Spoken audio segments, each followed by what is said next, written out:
Calling to order the City of Seaside and the Success Agency to the Redevelopment Agency. Regular meeting.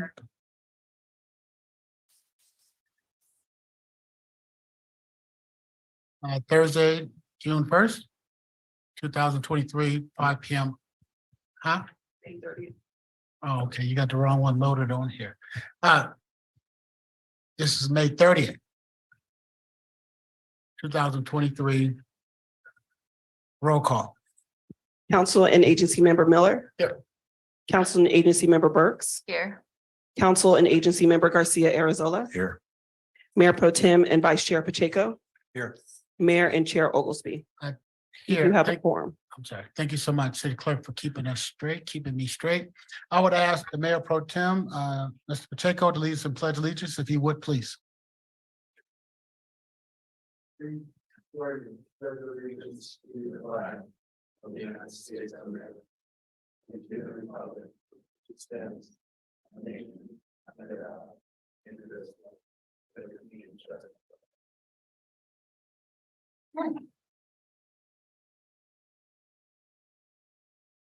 Thank you so much. We'll go to item number 4, which is review of the agenda.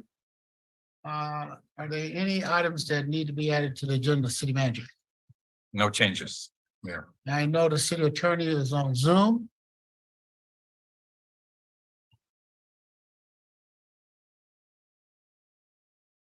Right. Does she have anything? We just want to get it on the record of no, right? City Attorney Damon, do you have anything to add to the agenda?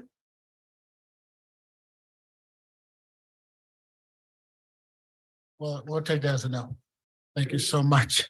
We'll go to public comment. Item number 5, public comment. Members of the public wishing to address the city council on matters underneath the jurisdiction of the city of Seaside may do so during public comment for up to 3 minutes. It's also the time to comment on presentation items.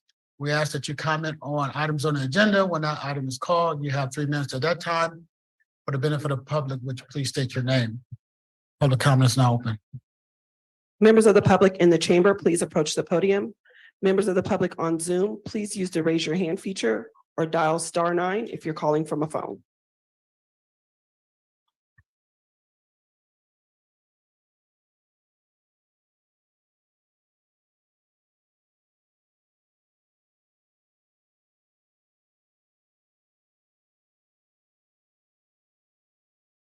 Annalisa Mitchell, you now have the floor to make your public comment. Good evening, Mr. Mayor and members of the council on the dais. So I think I heard the mayor say, I'm sorry, Annalisa Mitchell, Seaside resident. Thank you. I think I heard the mayor say if it's an agenda, if it's an item on the agenda to bring it up at that time before I speak. Yes, but yeah, this is probably the best time to talk about the budget study session. But what I will do is I'll open up another public comment for our budget study session before we go into the budget study session, just so we're clear. Okay, so then so when you open up public comments for the budget study session, then I'll come back. Thank you so much. Thank you. I ran my time back. Thank you. Members of the public in the chamber wishing to make public comment, please approach the podium. Members of the public on Zoom, please use the raise your hand feature or dial *9 if you're calling from a phone. Mayor, no other members of the public have indicated they wish to make public comment. Thank you so much. We'll go, public comments closed. We will go to item number 6, which is our budget study session. Receive a presentation on the draft fiscal year 2023-24 operating budget, capital improvement program, fee schedule, position control list, salary schedule, investment policy, and reserve amounts, and provide direction to staff to any changes to be made prior to adoption. This is our first budget study session of 2. We may have another one. We know we're not going to be in position to adopt the budget at our June 15th meeting. So we do have a schedule budget adoption meeting for that. But if the council chooses, we may have another budget workshop. Then I would like to be clear. This is a workshop. Mostly the council is going to listen and ask any questions for clarification and information. But we will not be making any hard decisions here tonight or tomorrow night. It's just to gather information so we can make those hard decisions at a coming meeting. So I would ask that the council hold any questions until the person finished their presentation. We're on a tight schedule. We scheduled to be here between 6 and 9. I don't want to go past 9, but that's up to the council if we take more time than what we scheduled. But I don't perceive us being here past 9 o'clock, 9:15. We're definitely not going to be here to 10. But that's the council's call as it relates to talking. With that, I will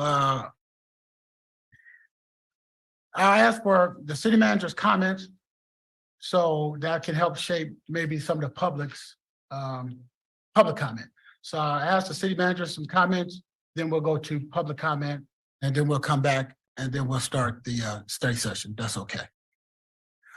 City manager. Thank you, Mayor, members of the council, and the public we serve. I will cover, if it's okay with the council, the packet on page 10 is the transmittal letter from staff to the council. I'll run through it quickly and give you an overview at a higher level of what it is we're looking at. Please keep in mind that key phrase, as to any changes to be made prior to adoption, we're open to any and all suggestions from the council. This proposed budget is the capital and operating budget for the period covering July 1 of 2023 and June 30th of 2024. Now, it's always a pleasure to begin with a balanced budget for any manager. I've been on the other side of the equation in other cities. It's not pleasant, but that's to the credit of this council and staff that preceded me. This last year was difficult. While we were coming out of COVID, we're still faced with the war in Ukraine and other areas, and we're still faced with a potential recession that could be quite tough.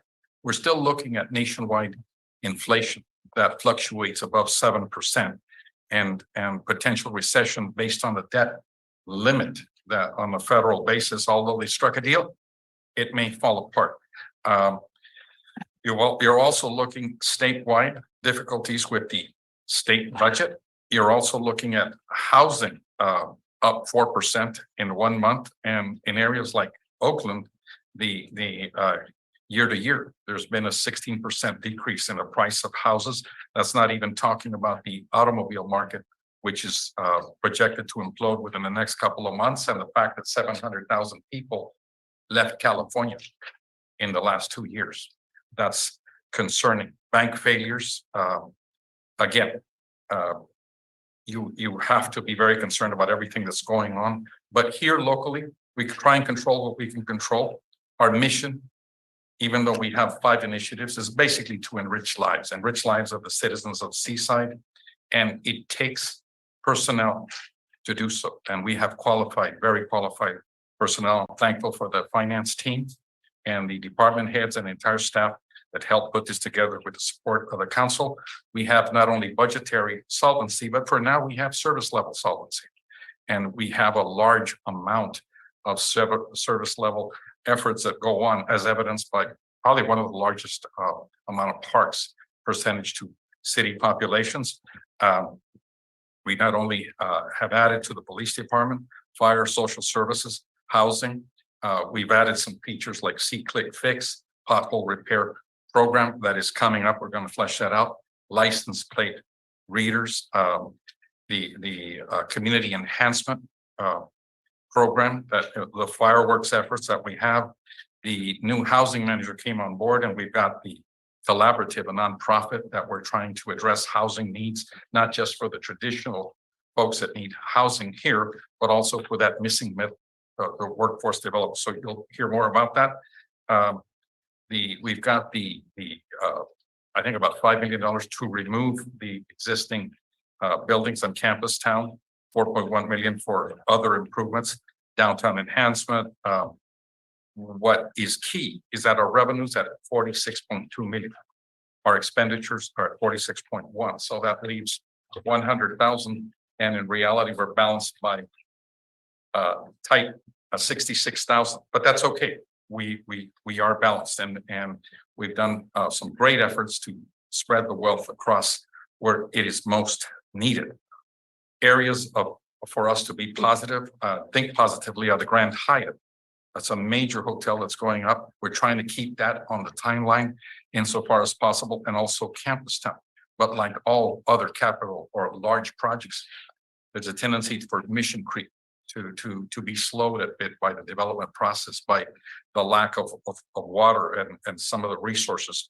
So we are very careful with the money that we have now. And if we are careful, we can outlast any delay in these projects for more money that comes in. So the watchword is to be conservative in our approach. We are at 177 FTEs right now and 134 part-time, of which 31 are basically interns. Now, while the percentage of the operating budget in relation to the expenses of the employees has increased 4%. We gave 4% increase in COLA, and in actual manpower, if you figure out the positions that were vacant or had left before, we're actually adding only 1 FTE. So you'll note that in the budget. And again, if we can perform in the next 5 years, keeping the projected reserve that we have, unallocated reserve, we can outlast any delays on projects. But the purpose of filling the key positions that we are filling is that there's a lot coming at us, not just Campus Town, not just Main Gate, the hotel revitalization of the Broadway corridor, and other large CIP projects that we're looking at. So again, there's reason to be positive, but there's also reason to be conservative. We've narrowed down the strategic planning initiatives from the 12 that were originally discussed in November of last year. And I'm thankful that Councilman Miller and Councilman Burks were able to join us. And they join us tonight as active participants, because the budget itself is formulated from the strategic planning efforts of November 2022. The budget is a reflection of this council's political will. And every item in the budget aligns itself with one of the 5 initiatives that were determined in November of 2022. And as time goes by, we're going to add the financial implications to all of those 5 areas, the burn rates for the same. And again, I think we'll have a budget where most other cities don't have it, including to this granular level, broken down per quarter. But again, we're receptive to any changes. We just remind the council that the budget reflects the strategic plan that you ladies and gentlemen put together in November of 2022. With that, I've taken about 5 minutes. I will run through 5 frames. Most of it I have already covered, and I'll take 1 more minute, Mayor, if that's okay. Again, that is some of the economic conditions that I just covered. You know, I mentioned more that are on there, but there's nothing more boring than to have me run down the list, which I did not intend to tonight. Next frame. Again, that's what we had in terms of revenues, expenditures, 66,000 proposed surplus, razor thin, but I'll take that any day than going into the red. Mentions of golf course and other things. Next frame. Again, the strategic plan was incorporated, and he'll assign CIP costs to the same. We've already covered. Okay, and then we have the revenue expenditure. We already mentioned that, but it's 1.1 million. The golf course, we actually allocated 7 million, but that's a year split. I'm sorry, ma'am. That's the split for the year. That's the way it's spread out. Thank you, Mayor. Next frame. I think that's it. So I've covered it quickly. I know we've got a lot to cover tonight, so I wanted to be brief but direct. Thank you, Mayor. I seen 7 slides, but it looked like there was a bunch of repeats in there. So was that me or? Oh, okay. All right. Let's just take it out to public comment. Public comment is open. Members of the public in the chamber, please approach the podium. Members of the public on Zoom, please use the raise your hand feature or dial *9 if you'd like to make public comment on the budget session.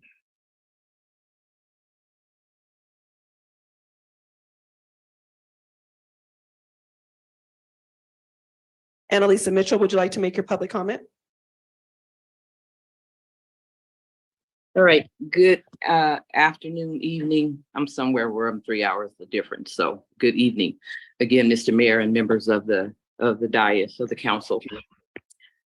On the budget items, I seen that the amount budgeted for the Walk of Fame, the Broadway Stars, whatever the new name may be, is only $25,000. Was there an additional fund coming from somewhere else? So that's the question that I have. And if there's not an additional fund, is there a reason why that budget is cut almost in half? Thank you. I yield the rest of my time back as I await a response. Thank you. Thank you for your comments. Carla Lobo, you now have the floor to make your public comment. Good evening. My only question is with regards to the timeline on when community has the opportunity to propose changes and when we are anticipating bringing it to the dais at a formal city council meeting. I know that we discussed previously at the beginning of this meeting that there may be a third session in the works and potentially see this in front of the dais sometime later in June. So I just like that clarification. I yield the rest of my time. Thank you for your comments. Members of the public in the chamber wishing to make public comment, please approach the podium. Members of the public on Zoom, please use the raise your hand feature or dial *9 if you're calling from a phone. Mayor, there are no other public comments at this time. Public comment remains open.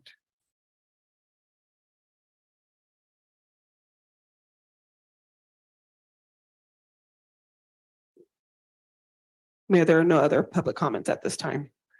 Thank you so much. Public comment is closed. City Manager, the 2 questions.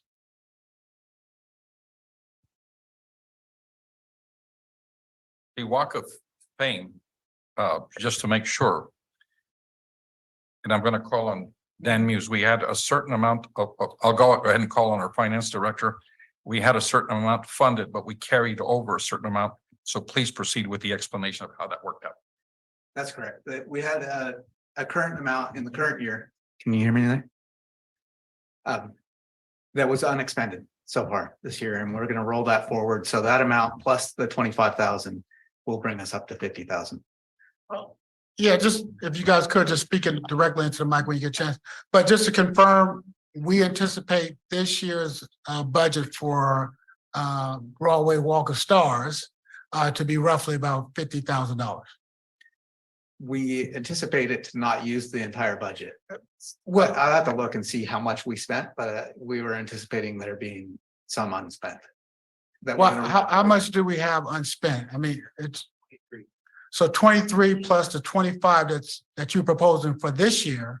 We're saying you add them together. Is that right? So that's roughly 48. That's all I'm trying to get to, right? That's okay. correct. Okay, that's fine. Thank you for that answer. Good.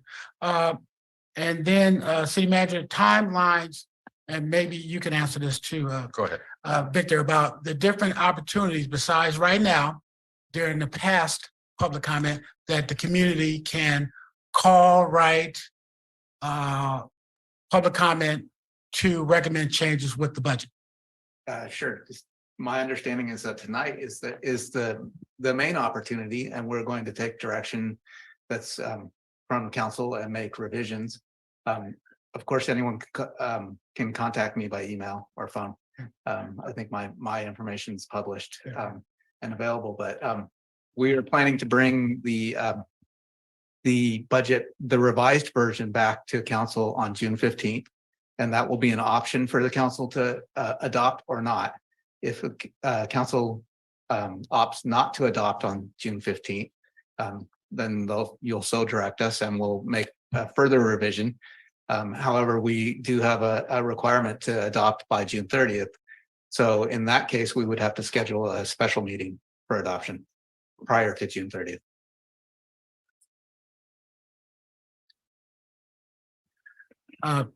Thank you. I'm just want to write just to be clear, they have opportunity starting today to write, call, email the city, particularly city manager or the city clerk about any recommendations. They'll have at a minimum tomorrow to meet as the council meets, to be in front of us, to call in. We have a meeting on Thursday to have opportunity to weigh in on Thursday, they choose to.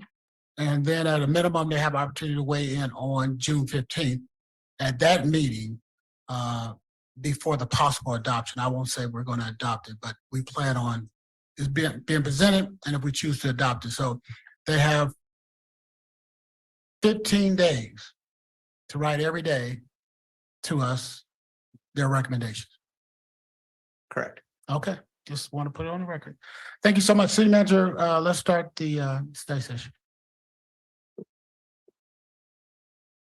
Thank you, Mayor, members of the council. We will now proceed sequentially per the schedule that was provided to everyone.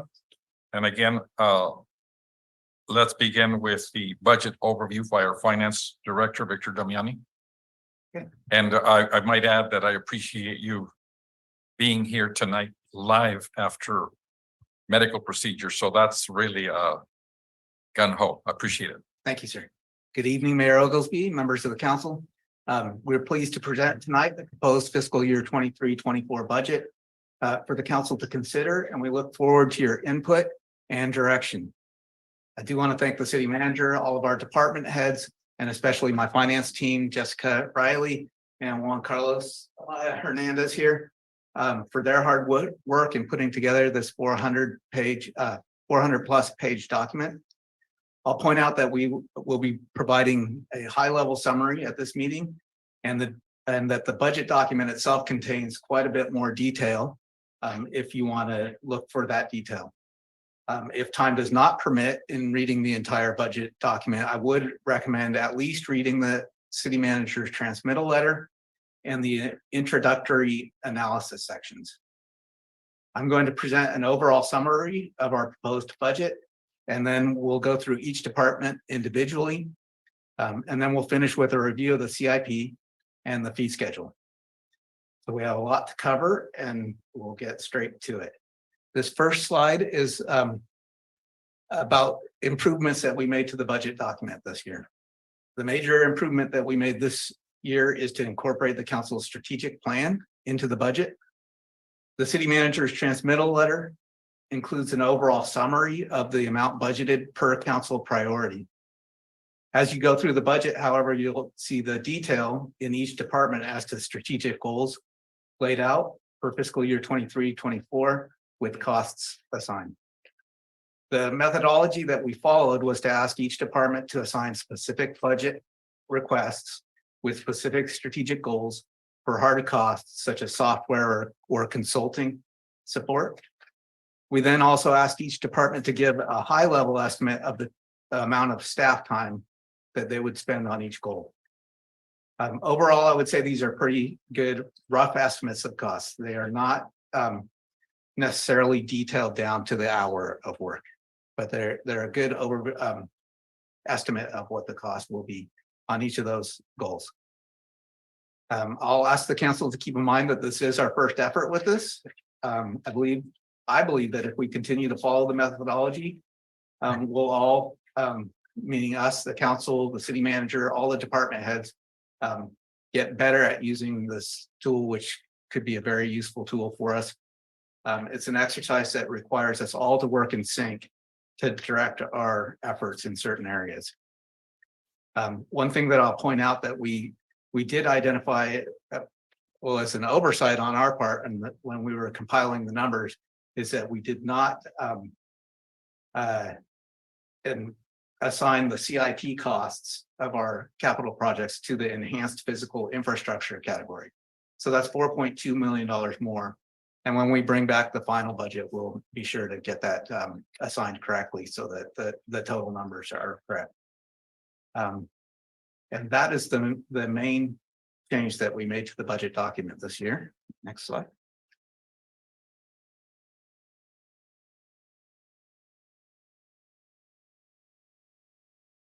Couple of items of fiscal policy proposed changes. We have a policy that speaks about the what capital items will automatically roll forward from year to year.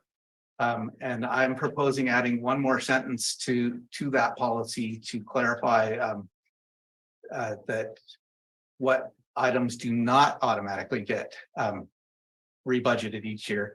So the one sentence that I added is just to say all other appropriations besides these items that automatically roll forward are subject to review and approval by the city council with each successive budget and are not considered automatically recurring.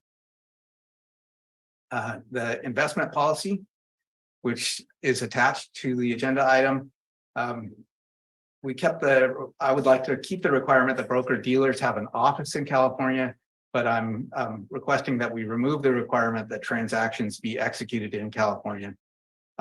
It's a little bit restrictive for us to engage with a good pool of broker dealers.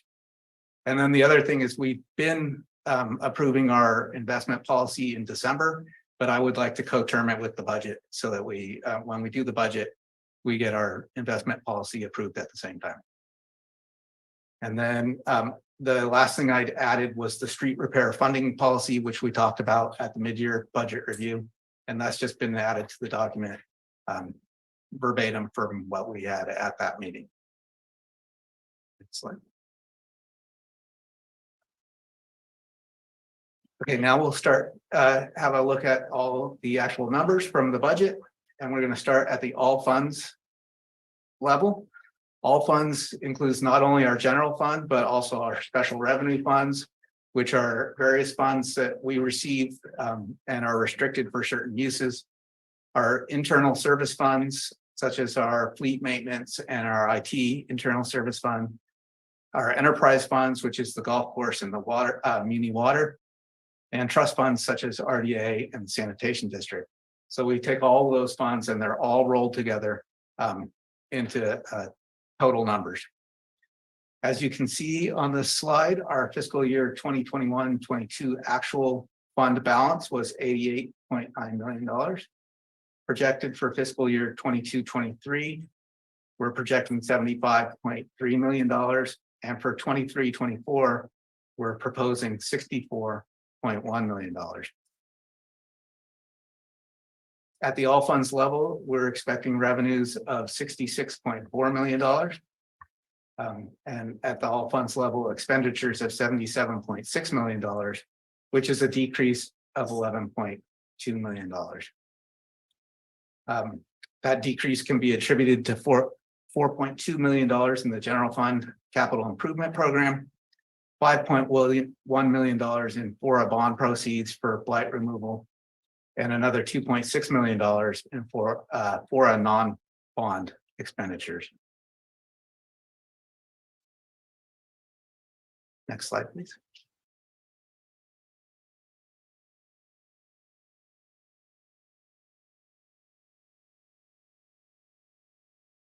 Looking at all funds revenues. Across the top, you can see that our actual revenues for fiscal year 2022 were $70.5 million. Projected for fiscal year 23 is $62 million. And forecasted for fiscal year 24 is $66.4 million. The chart here shows our 3-year comparison of our top 5 revenues.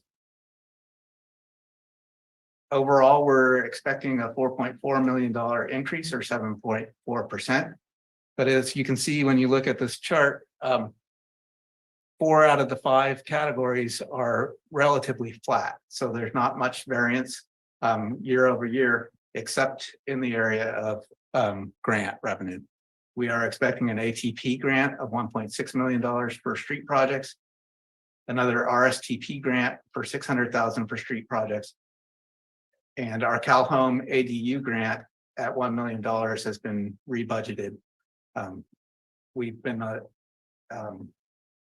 that program is getting underway now. Looking at all funds expenditures, fiscal year 22, the actual amount was 58.2 million. Projected for fiscal year 23 is 75.7, and forecast for fiscal year 24 is $77.6 million. This chart is a 3-year comparison of our top 3 expenditures by category: personnel services, services and supplies, and capital outlay. Overall, we expect expenditures to be up $1.9 million or 3%. Personnel services, we expect to increase overall $2.4 million or 7%. That's due to 4% COLAs and 7% healthcare cost increases. Total PERS costs are budgeted at $6.5 million. Now, this is a rare decrease of $300,000 over the previous year. This is because our unfunded liabilities are calculated using data in arrears. And if you remember, PERS had a really strong year in fiscal year 21-22. That's what our number is based on. But we know that they've given all those strong returns back and then some. So next year, we'll expect to see those costs go up quite a bit again. Services and supplies categories budgeted to increase 14% or 2.8% or 2.8 million. This variance is due to various FORA expenditures, including 4 million in blight removal, 1 million for ESCA work, and 1 million for eucalyptus repair. Additionally, the city is going to see increase in cost to the water the golf course with recycled water of approximately $1 million. Budgeted increases are offset with decreases in one-time property purchases of 2.8 million, and the muni system water well project in the amount of 1.5 million. Capital outlay category is budgeted to decrease 3.3 million or 25%. This is with decreases in various areas such as stormwater projects, parks, and government facilities. This is, you should keep in mind that this is in comparison to fiscal year 22-23, which is showing over $13.3 million in capital outlay. So that wraps up a high level look at our budget at the all funds level. Next, we'll look at the general fund more specifically. This is the same chart that I had for all funds. So if you look at the top, I show the fund balance trend for 3 years. Fiscal year 21-22, the actual was 44.3 million. Projected for fiscal year 22-23 is 34.4 million. And proposed for fiscal year 23-24 is 30.3 million. On this chart, though, I've broken our operating budget out separate from our non-operating budget. Looking at the operating budget, we have $46.2 million in forecast revenue against $46.1 million in expenditures, so that we have an operating surplus of $66,000. On the non-operating side, with the capital budget, we don't have any specific revenue for the capital budget, but we do have we use fund balance. So we are using $4.2 million worth of fund balance to fund $4.2 million of expenditures. If you combine the two, we have $46.2 million of revenue. We're using $4.2 million of fund balance to pay for expenditures of $50.3 million. That leaves us with the surplus of $66,000.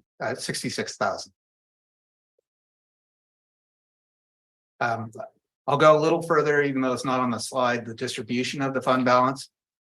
Of that $30.3 million, $2.4 million is in the non-spendable fund, Form. Restricted is 3 million for the pension trust fund that we set up. Committed is $2.3 million in capital reserve, $4.6 million in the special reserve, and $6.9 million in the emergency reserve, with $7.5 million is in the form of a loan to the Community Water System. So the good news there is that all of our reserves are fully funded.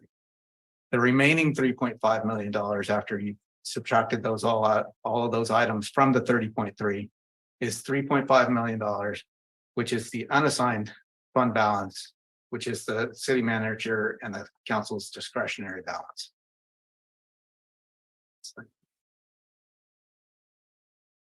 Looking at general fund revenue. Across the top, you can see the 3-year trend, $45.9 million in fiscal year 22, 45.9 million projected for fiscal year 23, and 46.2 million forecast for fiscal year 24. Overall, that's a $300,000 increase or 1%, so relatively flat. This chart here shows a 3-year comparison of our top 5 revenues, which are property tax, sales tax, transaction tax, transient occupancy tax, and utility user tax. Property tax, we are showing increasing 4% or $11 million. With the increasing mortgage interest rates, median home prices have decreased a small amount in Seaside so far this year at 1.2%. Number of sales, I believe, are also slowing. That being said, prices are still relatively elevated compared to pre-pandemic. So staff is expecting this category to increase by 4%, but that's a slower rate than we've seen over the last couple of years. Sales and use tax. Also, the city did see nearly 2 years of very strong sales tax growth. We expect the rate growth will flatten out in 23-24. We have persistent inflation driving prices up. In that situation, you could presume that sales tax revenue would actually increase, and it will. But on the other hand, if persistent inflation leads to lower spending by consumers, those gains may be offset. In particular, auto sales, sales tax has already decreased 3.7%, but that's being offset by during the pandemic, we also had gas prices drop very low. Those have come back and they're remaining fairly high, so that's offsetting it, as well as the Costco gas station in Seaside. Transaction tax is largely the same as sales tax, so the description there is pretty much the same. That's our local sales tax add-on. Transient occupancy tax. This saw a strong recovery in fiscal year 21-22, and that continued into 22-23. We're expecting the rate of increase to slow, but still increase 3%. This category includes short-term rental, TOT. This category also saw a large increase in 22-23, elevating it high above where it was in 21-22. That rate of increase will slow in the same manner as TOT generally, which the NIC and the housing fund get split those short-term rental revenues 50% each fund. So those numbers are up high, but we expect them to stay elevated for the time being, but they won't continue to increase at that rate. Utility user tax, staff expects to increase 4% to increasing utility rates. Basically, we expected to increase similar to CPI. Next slide. Looking at general fund expenditures. The trend at the top, fiscal year 22 was $42 million actual expenditures. We're projecting $55.8 million for fiscal year 23 and forecasting $50.3 million for fiscal year 24. This chart is a 3-year comparison of our top 3 expenditures by category, which are personnel services, services and supply, and internal services. Overall, we're expecting a decrease of $5.5 million or 10%. Personnel services are up 1.2 million or 4%, which is in line with our COLAs. Although the city has frozen several positions, several other positions have been added. So overall staffing has been held level. Those changes can be considered more of a reorganization rather than a pullback. Services and supplies. This category is budgeted to decrease $2.5 million or 22%. And that's largely due to a decrease in planned property purchases. In the previous year, we purchased 2 properties. We do not have plans to purchase more in the coming year. Internal service charges are mostly flat with a $100,000 variance, which is caused by increases in insurance costs, particularly workers' comp, and those are offset by decreases in fleet and IT costs.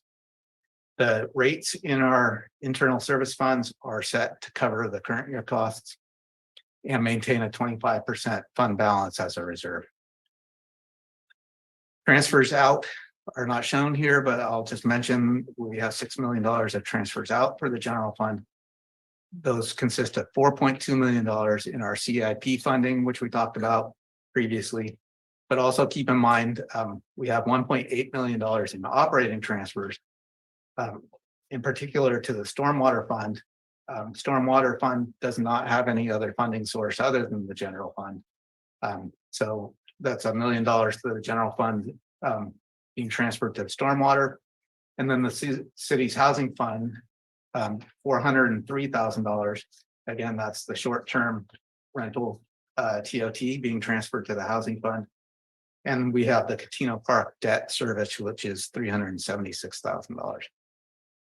I didn't go over department variances. We're going to go through each department as we go through the presentation, and we'll discuss those variances at that time. Next, we'll take a look at our long-term forecast. The chart on this slide shows our long-term forecast. We have 5 years of historical data for context. Then we have fiscal year 2024, which is the proposed budget, and then 5 years beyond that forecast. Looking at the chart, the gray area in the back represents fund balance in total. Expenditures are the red bars. Revenues are the blue bars. There's an orange line running through the chart, and that's our rainy day reserves at policy level. The green line is the unassigned fund balance, which is, I mentioned, is the council's discretionary balance. And I've added to this forecast, a red line that you'll see starting in 2025, which shows the amount by which we will dip below our rainy day policy levels if we stay on the trajectory we're on now. Looking at operations, we're expecting our operations to produce small surpluses over the next few years, but not enough to keep pace with the rate the city is spending on capital projects, and also continuing to fund the pension trust and maintaining our rainy day reserves. I'll also point out that in 2026, personnel costs are expected to increase when the city plans to staff a second fire station. Looking at capital costs for fiscal year 22-23, we're projecting $7.2 million in CIP funding and $4.2 million for 23-24. The model, as we use it, has an assumed spend of $3.5 million from the general fund each year on capital projects. Most capital project bids are coming in above the engineer's estimates over the course of the last year. So that's something we need to keep in mind. As for development, in 2026, the city expects to begin seeing increased TOT and sales tax and property tax from the Seaside Grand Hyatt project. Main Gate and Campus Town also remain on the horizon and promise to increase city revenues. Overall, it looks like the city will dip below the policy level for rainy day reserves as early as 24-25. A few ways the city could possibly avoid dropping below policy level reserves would be decreased capital spending from the general fund. That could mean either reducing the number or scope of projects or increasing the amount of grant funding that we obtain. Next slide. A few other considerations. Our appropriations limit was calculated this year at $43 million. That's the amount of tax revenue that the city can collect and spend. The city is under the limit by $2.9 million. Something I didn't have on there, but I'll point out in the binder, there's a tab for interfund transfers. That's a useful, that has some useful information. It's easy for you to be able to see the flow of money between the various funds. And then the fee schedule, I'll mention that we increased by a change in CPI. There's an error here. It says 3.6. It's actually 3.9. And that concludes the budget summary. I'm available for questions at this time before we go into individual department reviews. Thank you so much for that. I'm not sure if it was just me, but I did have a couple times hard hearing what you were saying. So I'll ask all future speakers to speak into the mic and or city clerk switch to mics that work like we did last time. Those mics seem not to be able to capture everybody because if we're not comfortable actually talking to them, then they don't work. So let's just try that next time. City Manager, anything you want to say before we go to questions from the council? Not at this point, Mayor. Any questions for the council? You have something? Yeah. Mayor Pro Tem. This first section about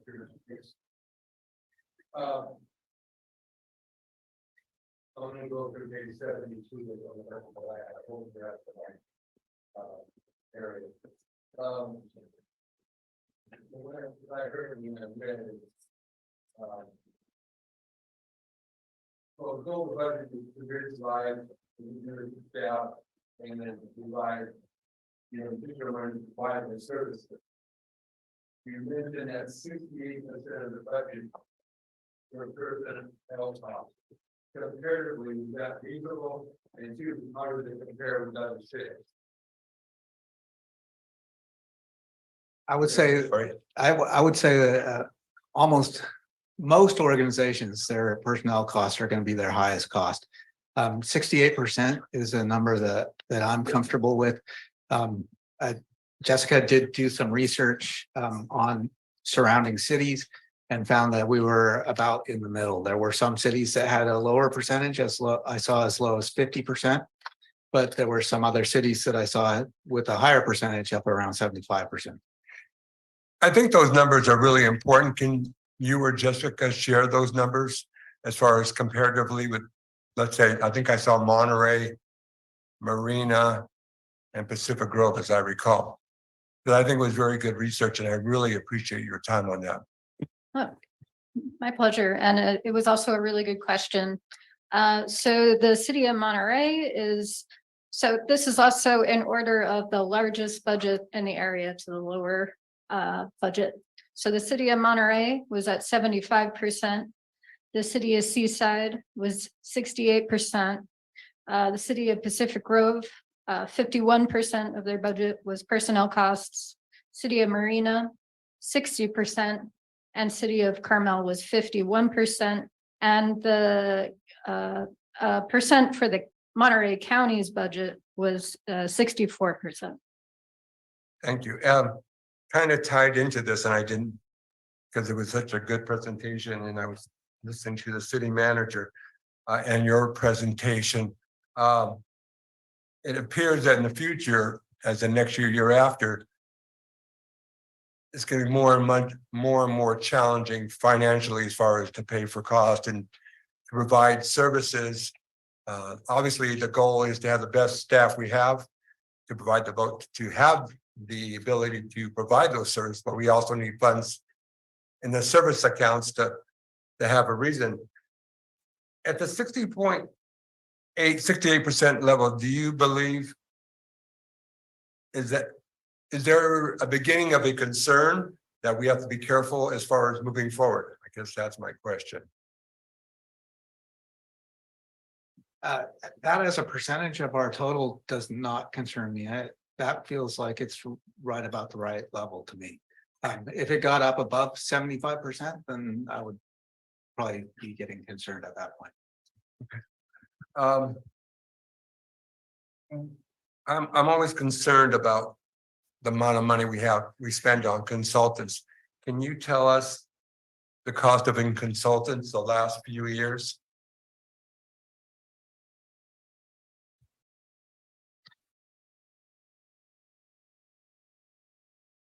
For fiscal year 2021-22, our cost was 539,000. Projected for 22-23 is $1 million, and requested for 23-24 is 829,000. Okay. And then on my book, page 66, the Airbnb funds, I think you said $806,000, 50% for affordable housing, 50% for NIC recommendations. That is the correct amount, just to verify that. Yes, that's correct. And just the way I interpreted it, and I got a little concerned, not concerned, just it didn't appear, because it said the NIC, basically it says the NIC has not recommended any funds for this year. And that's pretty much the norm, isn't it? They have to wait to get them out. And then from now until, let's say, December, that's when they expend the funds or recommend the funds. Is that a fair statement? I know that's the way they've been following the past, let's say, 3 years. That is fair. We appropriate the amount because that's the in the Muni Code, but it hasn't been assigned to any specific cost. We know there's $403,000 there to be spent, but there's been no recommendation brought forward yet. But they're doing the right thing as far as how they're. Well, I would say the earlier they bring their recommendations forward, the better, because as you know, in the past, we received their recommendations so late in the year and the funds don't roll forward. Exactly. There wasn't time to spend them. But this year, I think they did a lot better than the previous year. So I think that should be noted. Let's see. On page 72, I believe, the cost of salaries has increased from 16 to 19 million, which is $3 million over last fiscal year. Is that with all the positions fully funded? And do we have positions we are recruiting for now? So we talked about this earlier. If we project to hire, not to pick on your department, additional firefighter or fireman or a recreation person, whatever it be. But is it fully funded, let's say at whatever amount, and then we don't hire them until, I don't know, January of next year? Do you project the whole amount at now, or do you assume, or do you project that you're not going to have somebody there till June, so therefore that position will only be, let's say, 50%, just for sake of conversation? Some of our vacant positions we know are in recruitment now. So if we know it's in recruitment now, we'll budget the full year. New positions that we know are moving forward and that there's you might call clamoring for, and we expect that the recruitment's going to happen shortly after the new year or after the budget's approved, then we will budget the full year. But some positions we do budget partial year. Because we expect that they won't be filled for the whole year. Right. Yeah. And you kind of do it conservatively as a safety net for the overall budget as such, I would assume. Yes. And then we talked about, is it fair to assume that 25% that was approved by the council that was not expended this year will go to improve streets? And if so, how much money is that? Yes, we budgeted $613, $613,000 based on that policy. And that will be part of the street project for next year. Okay. Yeah, and that was a really positive idea, and thank you for that concept. And I think that's it until, yeah, thank you. Thank you. Anyone else? Councilmember Miller? I just have one question. Thank you. Thank you, Mr. Damiani. The NIC gets 50% of that of our TOT for our Airbnb. The other 50% goes to the housing element. Is there still a fund? I know I've studied this and I was going through it all weekend, but I haven't seen where the balance of that fund is for this, for the housing element part. Do we have that? And what are we going to do? What's the plan with that? There's a city fund I think it's 246. Fund 246, and that's for housing. So housing funds that are transferred there from the general fund, from the short-term TOT, they do roll forward. They move into the other fund. If they're not spent, they accumulate. So those funds are accumulating. So is that account pretty? I mean, it's been what, 4 years now since we adopted that law. Is that in the $500,000 range or? I could find the balance. That's okay. Thank you. Thank you. Anyone else? As we just closed that portion, yeah, 68% seems like a lot of money until the residents want that work done. And that work is done by the employees and we have to pay them a certain amount of money. I just set that foundation, city managers, because what we don't want to do is compare ourselves to surrounding cities because we have a little bit more acreage than they have to maintenance, whether it's roads, whether it's police, whether it's fire, whether it's public works. So, and then, so it's, you know, it's hard to gauge who do you compare your work product to. And it's hard to do that, particularly with surrounding cities, because our citizens are not concerned about the level of service in Monterey, MPG, in Carmel. They're concerned with how many times we cut the grass here in Seaside, for example. So, but it was nice to hear that you understand 68% is comfortable as you look forward. Who's next?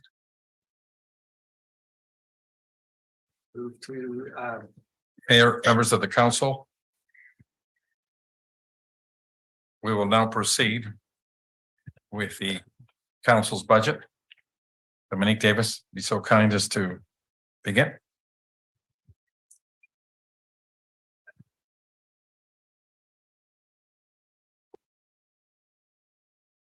Okay, so we'll now move through each of our departments. On the screen here is a budget summary. This will be largely the same for each department that we look at. Along the top, we have our number of full-time employees as a trend for city council. That's holds steady over all 3 years, of course, at 5. Then we have our departmental expenditures.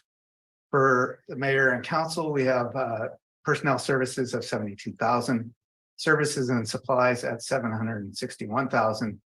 Our central service charge results in a allocation out from the department to other departments and funds of 191,000. So that the total expenditures for the department are 642,000. Down below that, we show the departmental revenues. For mayor and council, the only revenue source is taxes. So you will see that the $642,000 of expenditures are supported entirely by $642,000 of taxes. The increase in the budget of $223,000 can be attributed to the neighborhood improvement committee budget increase, and that's increasing $254,000 up to $403,000, which is 50% of the short-term TOT, which we just talked about. Couple of decreases in this budget. The fireworks event, which had been in the council budget, was moved to the recreation department and grouped with a lot of our other events. And then we have the completion of the city hall improvements in the current year. And we didn't put in a budget for improvements in the following year, although I understand that might be an item for discussion later in the evening. And with that, I will turn it over to Dominique to go over the council's accomplishments and goals. Thank you. Good evening, Mayor and City Council, members of the public. Just briefly, in regards to the mayor and council's budget for their accomplished and their highlights are mostly centered around the strategic plan that was done in November of last year, in which 5 priorities were highlighted to help guide not only the staff's work plans, but also this budget document as it's being presented today.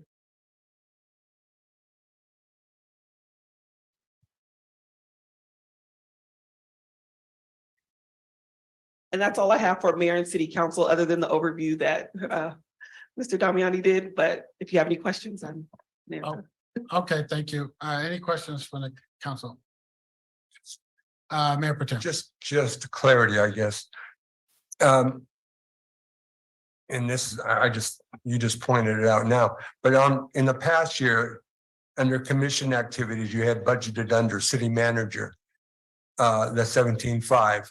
Now it's under the mayor and city council budget. That's kind of sort of what happened, because it shows on page 90, nothing's budgeted, but now it appears that it just moved to a different account. Is that a correct statement? A different area, I guess. The commissions are under the tab that's legislative body. So, and there are different account numbers for each of them. Each one has a base amount of $3,500, which was established last year, I think. And except for the NIC, which has the 403,000. Yeah. So in a nutshell, the 100, 200, 71, 71, which was 17.5, is that money has just been rolled over into this. I'm just going by what I see, basically. Does that make sense to you? It makes sense. I'm Well, not sure for- that I'm on the same page. For the rest of us, what is 17? What are you It was, referring if to? you look in this, in the page 90, account number 100, 210, 71, 71.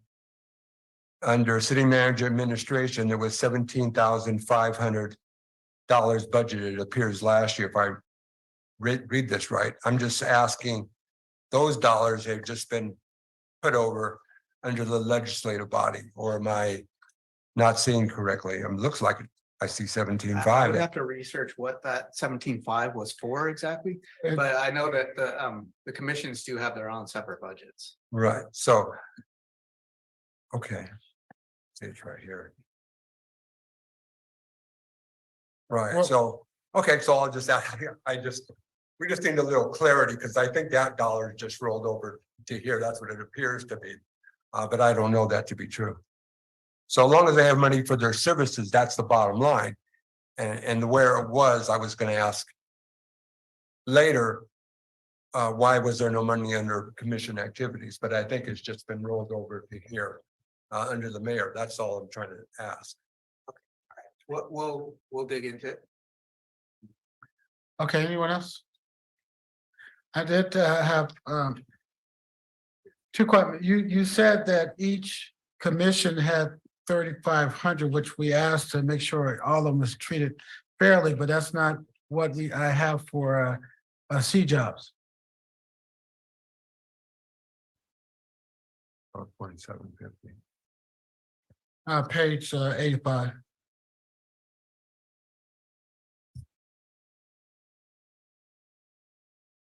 You're referring to the, It should be 3,500. Yeah, I just, and then, okay, we'll talk about the council's overall budget later on. Anyone else? Okay, continue, please.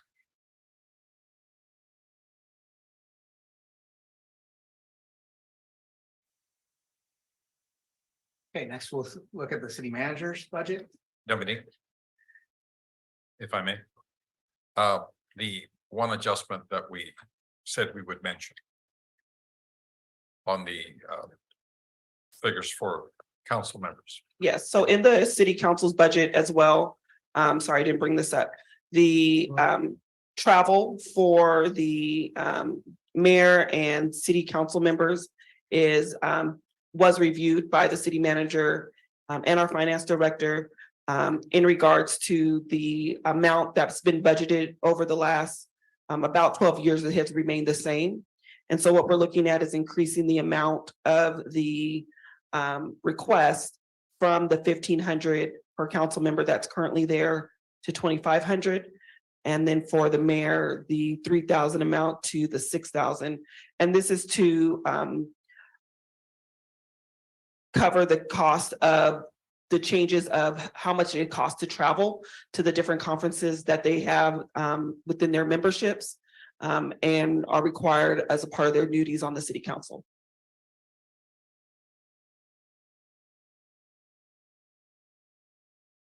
Right, and that's the adjustment you guys are We're, putting in the budget. It's not, Mayor, members of the council, to be clear, it wasn't budgeted, but is within the $66,000. We could accommodate it, given the amount of years that which it hasn't been adjusted. We perceive it as only fair. While the ICMA classes have remained largely static in terms of costs, travel and lodging has increased quite a bit. And so that's something we're suggesting that you asked for. right, and I'll just add to that. I know a lot of our, I don't want to be, I call them our chicken dinners, but a lot of our community events charge nowadays too, and that comes out of the budget. I don't want the public to think it's just travel and lodging. That's just Correct. There's also been, that's for the community event support. Yeah. And then community support as well. That's budgeted within the current budget as well. right. And then I'll get with the city manager and to see, I don't think I will use all of that, but I won't push back against it. I just won't use it. No, we're just, If I go ahead, may, of course. don't forget the improvements for the council's home here. Yeah, do you want to check your notes? You want to, don't leave us out. So for city hall improvements, as mentioned, we do still have some improvements that are remaining. One of the challenges with improving an existing space is that sometimes the structural costs are more than the equipment that's necessary that we would like to include. So there are some things like additional screens and projectors, kiosks for public review documents and other upgrades that we were looking to make, but have taken a little bit longer and require a little bit more money because this room requires structural changes that that are necessary in order to accommodate modern technology and upgrades. And the restroom. And the restrooms for City Hall as well. Anything else? I'll mention when we get to the very end of the 2 nights of presentations, I have a slide that has a list of some of these. Okay, things. okay, right. And I know, Chief Clerk, you was also talking about these 2 desks really don't fit the people we want to sit there. And so I would ask city manager to, add that in there, make sure, you guys are comfortable. Any other questions on this portion? Okay, let's go to the next one. Okay, looking at the city manager budget summary, number of full-time employees in fiscal year 22 was 4, increased to 23 in 2023 to 5, and is proposed at 6 in fiscal year 2024. Personnel services are budgeted at $1.2 million, services and supplies at $233,000, capital outlay and debt $8,500. And again, as an administrative department, the central service charge nets to a negative for this department. They're allocating costs out so that the total expenditure for the department is $615,000. Now, we didn't have this on the council slide, but down right below total expenditures, you'll see the amount that has been put aside for a strategic plan versus the amount for regular ongoing operations. So we break the 2 out. Those 2 together equal to $615,000. Again, this department is supported by general taxes, the entire $615,000 amount. A couple of other budget notes, personnel costs are budgeted to increase to $144,000. That includes the addition of a project manager, as well as the cost of living adjustments that we've already mentioned earlier. The line item for community relations is budgeted to increase $25,000 from $42,000 to $68,000, and includes funds to support the city's sister city program, increased communication consulting support, and miscellaneous city promotions. And with that, I will turn it over to Dominique Davis. Thank you once again. So this year, as far as accomplishments for the accomplishments for the city manager's office included the sister city agreement that was facilitated between City of Seaside and Oaxaca de Juarez of Mexico. Also installed the first stars on the Broadway stars on Broadway Avenue. And then also we facilitated the first meeting for the Seaside Housing Collaborative. Those are some of the highlights of the accomplishments for this year. And then, of course, the hiring of our own city manager coming on board to lead our team.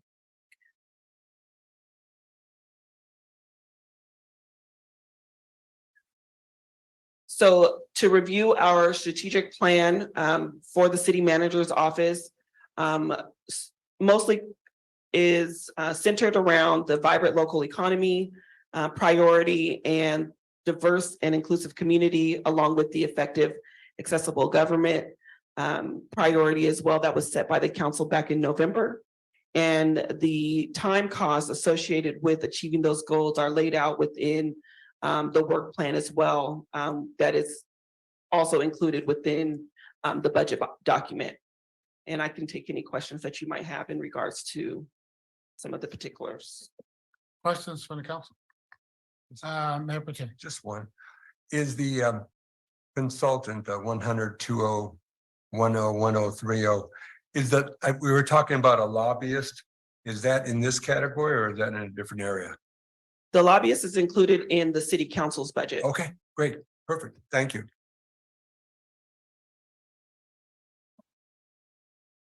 Thank you so much. Okay, please continue.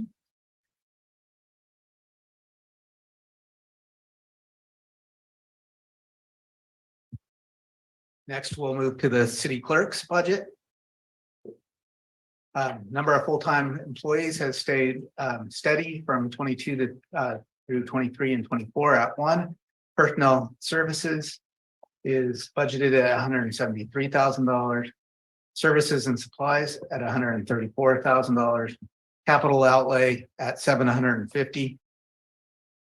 And the central service charge, again, that's a negative here as costs are allocated out of $187,000. Total expenditures are $121,000. Of that amount, $69,000 is for strategic plan items and $52,000 for regular ongoing operations. This department does have 2 revenue sources. There's a small amount, $500 for fees and fines. And then the remainder, $120,000, is supported by general taxes. That I will turn it over again to Dominique Davis. All right, so for city clerk's office, our accomplishments, my accomplishments include completing the certified municipal clerks program to be a certified clerk within the state.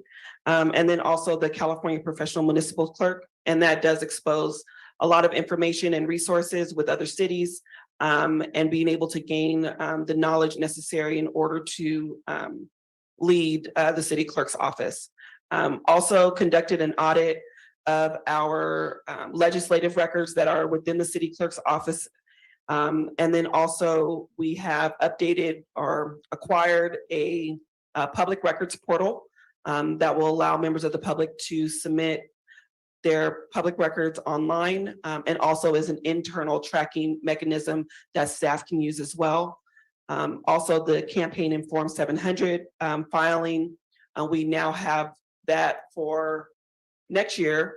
They'll be able to use it to submit their Form 700 forms. And so our city council members that serve on several different boards, they'll be able to electronically transmit to those, and then also the staff that is also required to submit those forms as well for transparency.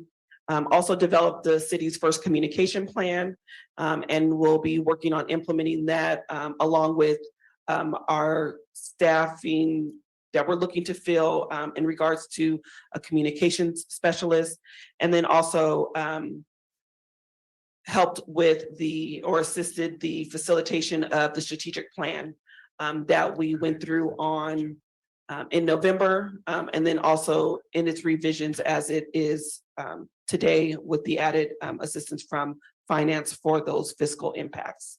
So that's just an overview of our accomplishments for this fiscal year. And then the work plan for the city clerk and public affairs office is centered on effective, accessible governance, which is the core principle for a city clerk's office in ensuring transparency and those relationships between the members of the public and the city. And then those goals that we have are aimed towards further promoting those efforts in regards to enhancing the public meeting modernization that the city uses, enhancing our communication strategy, and then developing and maintaining those community relations as well. So a lot of the priorities are the implementation of the priorities that the city council has set, and appears, of course, fiscally within the budget as well. And I'll take any questions that you might have in regards to city clerk's office. Any questions? Mayor Pro Tem. Yeah, thank you for what you do. My only question is, I know that election is election process, I guess, city, state, nation is very, very challenging, a lot of stress. And from I've seen the city clerks go through because of it is what it is. Are you okay? Because I know it's just really heavy time management wise. Are you going to be okay with what you got here, I guess, because of that? In regards to The election process Person needing or help, just, I'm not sure, more computer information to move the process forward. I am not sure. I just know I've seen at least 3 city clerks go through a lot of serious stress related to that time of year, and that impacts their health, because a couple of them have actually said that. right. Thank you. It was very difficult to project or anticipate what that expectation would be, since my first election as city clerk was me canceling the election. So, but we have a very knowledgeable staff, and a lot of the improvements that we're making in the city clerk's office in regards to having, public record requests, digital, having the form file, the Form 700s, having a digital portal for that. Some of those things, those improvements that we're making aren't as manual transactions in the city clerk's office. So that does actually help free up time to deal with some of the more pressing things.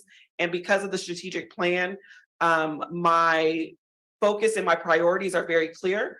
And so I can shift and make sure that I have a lighter load in the time of election season so that I can accommodate it within it. But there was really no way I don't know what to expect. I just, No, do the thank you best I very can. much. I just wanted, that was just. Absolutely. Anyone else? Quickly, I know we received concerns about our website. So hopefully we're talking about how to update our website. And so I'm Yes. don't commit yourself to that before, but I know I talked to you about it before, and I know you are looking into that, but I'm saying during this, in front of the council, at this meeting, we need to make sure we have the funding mechanism to make sure our website is updated. as relates to that report from the grand jury. Do you have the help that you need as it relates to your office? Like the Mayor Pro Tem said, it's a lot of stuff going on, and I know the city manager supports you 100%, but so I'm throwing that out there, and then I will go to what I'm going to do, city manager, and I think we spoke about that before, is all departments in that succession planning, are they planning for their deputies to fill in when they can't be there?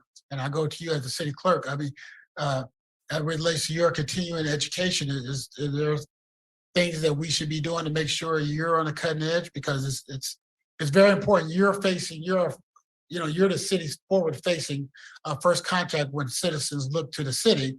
It's about what's going on in the city clerk's office and how we're responding back. Because I know over the last handful of months, we had these record requests that we're not getting, people claim not getting processed.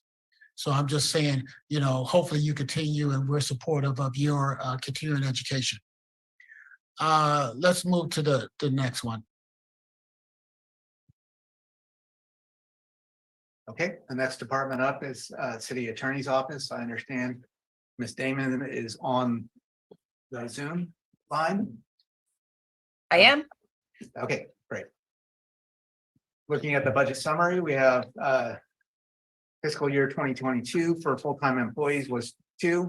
Again, in 2023, we had 2, and again in fiscal year 2024, we're proposing 2. Personnel services is budgeted at $484,000. Services and supplies at $589,000. Here again, our central service charges for this administrative department net to a negative as costs are allocated out. So after allocating out costs, total expenditures are $284,000. Of that amount, $85,000 is dedicated to the strategic plan and $199,000 to regular ongoing operations. This department, again, is supported entirely by general taxes at the full amount of $284,000. And with that, I will turn it over to Ms. Damon for the city attorney's service summary, accomplishments, and goals. Thank you, Finance Director Damiani, for that wonderful introduction. So the City Attorney's Office is small but mighty. We review and advise on resolutions and ordinances. We review all types of legal documents. We supervise and coordinate outside counsel. We supervise and manage the ESCA team, and we perform other duties as assigned by the City Council. So some of our accomplishments for fiscal year 22-23 include a favorable decision from the Supreme Court in the case of the committee versus City of Seaside et al. That is the Campus Town case. And we also received a successful abatement order on a drug house litigation. That second case, the abatement case, will come when the property is sold, with a recovery of some of the costs, a good portion of the cost the City Attorney's Office and the city expended on prosecuting that case. For the next fiscal year, 23-24, we anticipate continued good service from our office in the review of our resolutions and ordinances, our review of the legal contracts. We are anticipating some potential litigation, and we anticipate a vigorous litigation defense in those matters. Additionally, we are assisting with the Seaside Housing Collaborative and increasing our public participation. And briefly, I know there's not a slide for this. I did want to go over some of the environmental service cleanup teams' successes and their budget briefly. So the environmental service cleanup team addresses residual safety issues associated with the reuse of the former Fort Ord in munitions training through munitions safety training and the implementation and monitoring of land use controls. The city is the successor to the Fort Ord Reuse Authority and acts in a regional capacity, monitoring over 3,300 acres of former Fort Ord lands that are located within the county of Monterey, the cities of Delray Oaks, Monterey, and Seaside. And they are 100% funded by a reimbursement agreement with the federal government. So some of their accomplishments for 2023 included over 1,000 individuals being trained in munitions safety and awareness. They conducted weekly patrols of the Escalade, so they drive routinely around those entire properties, checking for homeless encampments and other potential issues that affect the safe reuse of the property and the safe maintenance of the property. And they are continuing with document coordination. So for 2024, we do have some big items on task. One is to work with Monterey County to correct the parcel database at the assessor's office so that it matches more closely with what's on the military base, the Fort Ord cleanup documents, so that we can better implement the safety protocols for property. We also will be working on the renewal of a pollution liability insurance plan that will last through at least 2028. And finally, they are initiating a Read Your Deed campaign for all of the Fort Ord property recipients. Again, their total budget is $636,656, and all of that is funded through a cooperative agreement. It's reimbursed to the city. And I'm available for questions. Any questions? Mr. Mayor. Councilmember Miller. Thank you, Ms. City Attorney. It seems like a lot of our upcoming budget that you just described is for the old Fort Ord land and transferring. And what you're trying to accomplish, making it more simple with the county? Is that what we're with reallocating this, having a procedure that makes it more simple for us, or is it more simple for them? Well, it's two-pronged. Thank you for that question. With respect to correcting and updating the Monterey County Assessor's database, right now the property boundaries that the assessor has don't match the transfers of property that when the Fort Ord Reuse Authority and the military transferred the properties, they came with certain boundaries. Those boundaries don't match the county's database. And the reason that's important is, as those properties transferred from the federal government, they came with land use controls to ensure public safety. So some of them have prohibitions, for example, on drilling wells, and they have prohibitions on how much you can dig. Not all of the properties are exactly the same. They're similar, but not exactly the same. So it's really important to have an accurate mechanism as we start this full transfer from the military and the centralized FORA system to the decentralized county system, which is what we'll have in 2028 when the ESCA program is slated to go away. Thank you. Thank you so much. Please continue. Okay, the next department we will review is Human Resources and Risk Management. Starting with the budget summary. There were 4 full-time employees approved in fiscal year 22, 5 approved in 2023, and proposed for 4 in 2024. Personnel services are budgeted at $673,000. Services and supplies at $3.7 million. Keep in mind that this includes our insurance fund, capital outlay at $500, and internal service at central at $21,000. For a total expenditure of $4.4 million, which is essentially flat. Of that amount, $269,000 is designated for the strategic plan, and $4.1 million for regular ongoing operations. Revenues for this department, as I mentioned, includes the internal service fund, our insurance fund. So this department charges out to all the other departments for insurance costs, and that's at $3.9 million. And general taxes support the remainder of the department at $510,000. Personnel cost savings you might have noticed are from freezing the risk management technician position, 81,000, and a lower cost allocation that came in $200,000 less. And that's offset by an increase in workers' compensation insurance, which went up 364,000. And with that, I will turn it over to Samantha Sakani. Just before you start, we're still having a hard problem. I'm having a hard time hearing you, Sorry. so we had Okay. to figure that out a little bit. I thought they turned it up a little. No, they did, but you, okay, Okay. thank you so much. Good evening.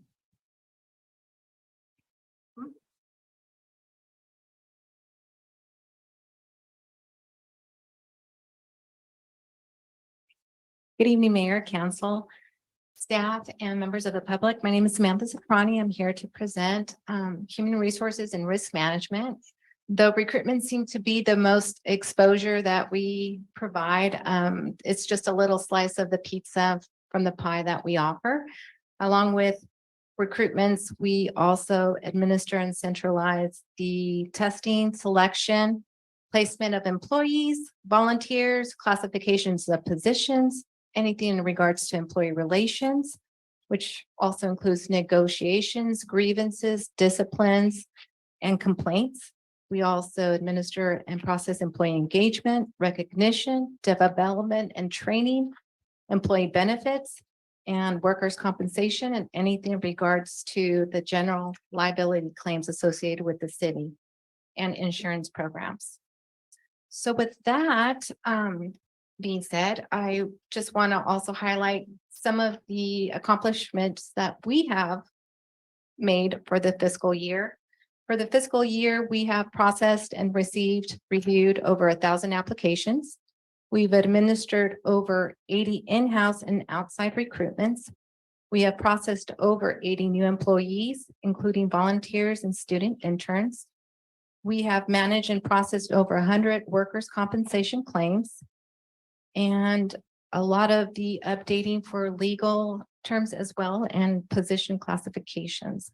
We are hoping to accomplish this year to become partnered with the Blue Zones Worksite, and we are also in the initiation of our cap loss program, which is an audit done every 4 years, and that will start in July. I'm also happy to announce that our HR director will be also starting next month on the 12th, and we are very excited to join her for our team. So with that, I would like to just focus in a little bit more on the positions and allocations and to clarify a couple of misconceptions in regards to staffing. So we do have a staffing of 68% at the moment, but I do want to clarify that 23 of the vacancies out of 60 that we filled for the fiscal year were replacing existing positions.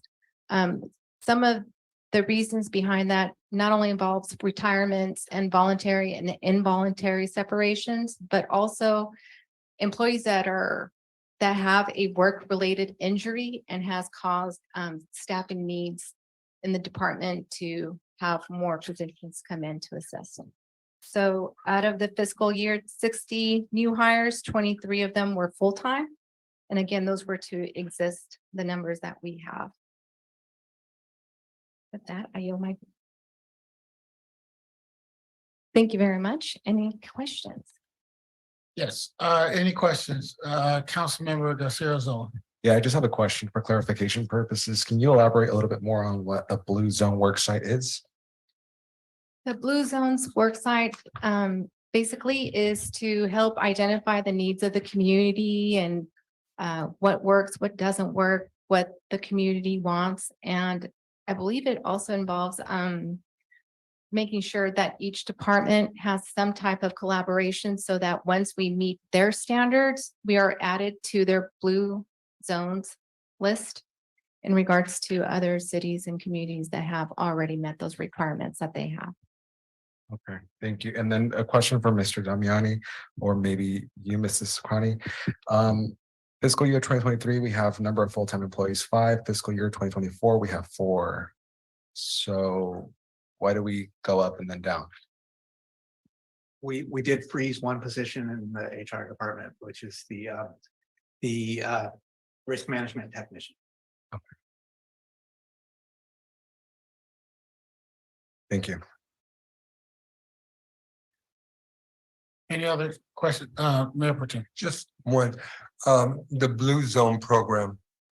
Just out of curious, why is it in this department? How does it relate to human resources, personnel, and risk management? Just for clarity, I guess. What comes off the top of my head at the moment, I believe it's in regards to what we have here within the city hall, what we offer employees, and what services are also offered to the community in regards to, or related to HR, I'm sorry, and risk management. I'm not sure. Yeah. Dan would be the person to. I'll who's on jump that. in, or Dan, or city manager. I'm not We want to be a Blue Zone organization, a Blue Zone employee. Well, an employer, meaning that we encourage our employees to be more healthy. Simple, that's all it is. Okay. That And makes sense. because it's HR, it comes out of that Got it. department. I just wondered No, clarity. Thank No, you. that's a good question. Thank you. Yeah, yeah, of course, go ahead. I have a question regarding the development of a crisis communication action plan. What was the reasoning that it falls under human resources and not city clerk under communications? We had a emergency with the floods, and a lot of the information that was disseminated and extracted from human resources, in my opinion, needs to be reassessed, and certain procedures and other things need to be aligned so that when we have another emergency, we can be more effective and the process could flow a little easier. Perfect. So it's an internal communication plan for, I'm assuming, department heads. And external, so in Perfect. terms of lodging and resources. Okay, that makes sense. Thank you. Thank you. Anyone else? Thank you. And I see on here too, something I brought up earlier about the create, implement HR advantage, AKA succession planning. Is there, I guess that is the money in the budget for the deputies to be going to training and be able to take over and things of that nature. Is that right? Victor? Each department does have a training budget. Yes. Right, no, I understand they have a training budget, but I'm pulling out our, maybe it should go to the city manager. Are we encouraging some of those funds to be used for succession planning, the deputies to be able to take over for the weekend when somebody wants to take a long weekend? Right? That's correct. I won't put it on the negative. I won't say if someone gets hurt, I won't do that. Okay, so I'm just checking. Thank you so much. Please continue. Okay, the next department we'll look at is the finance department. FTEs in fiscal year 22 were 8. In 2023, we increased to 9, and fiscal year 2024 is proposed again at 9. Personnel services are budgeted at 1.5 million. Services and supplies at 651,000. Capital outlay and debt at 2.3 million.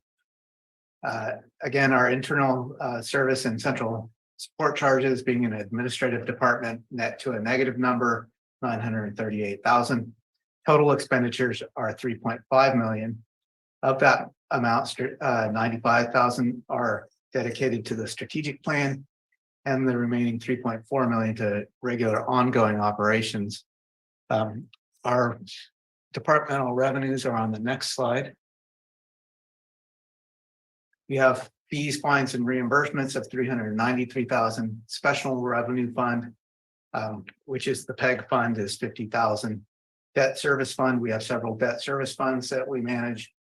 Enterprise fund is our golf course fund.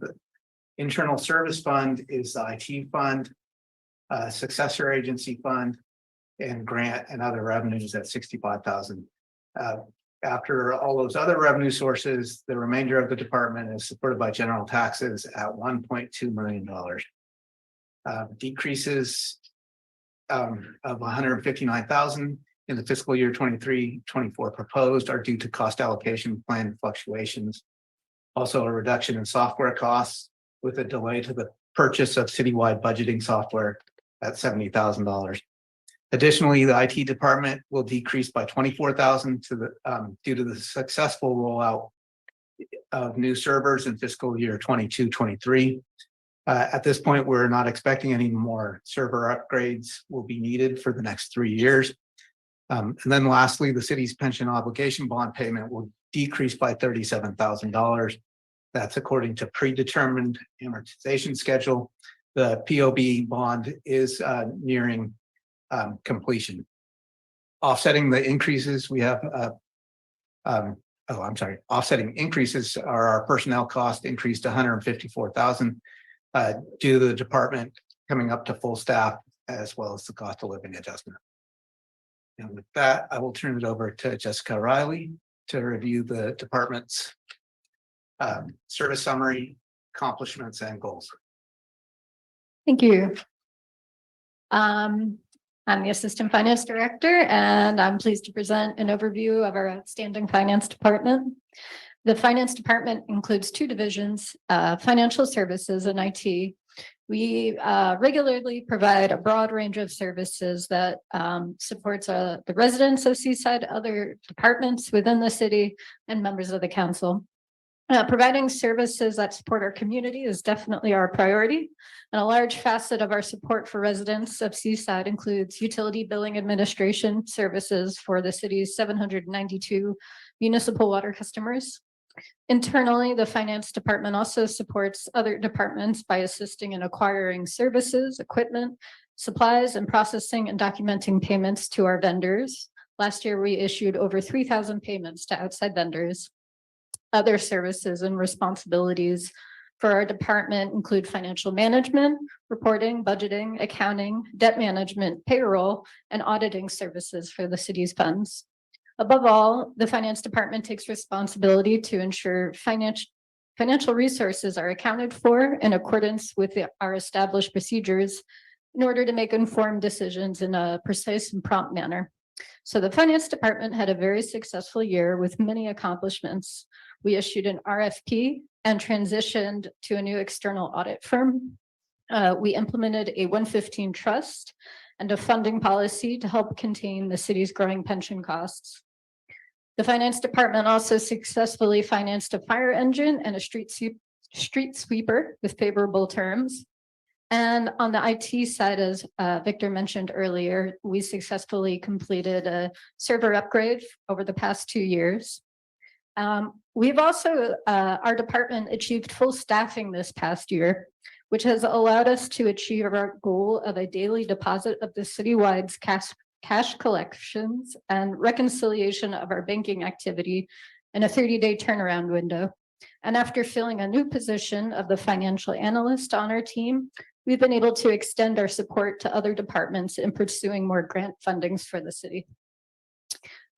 We've also received the GFOA Distinguished Budget Presentation Award for the fiscal year 22-23 budget document, meaning we went beyond the minimum standards in preparing a high quality document to improve the budget transparency in our community.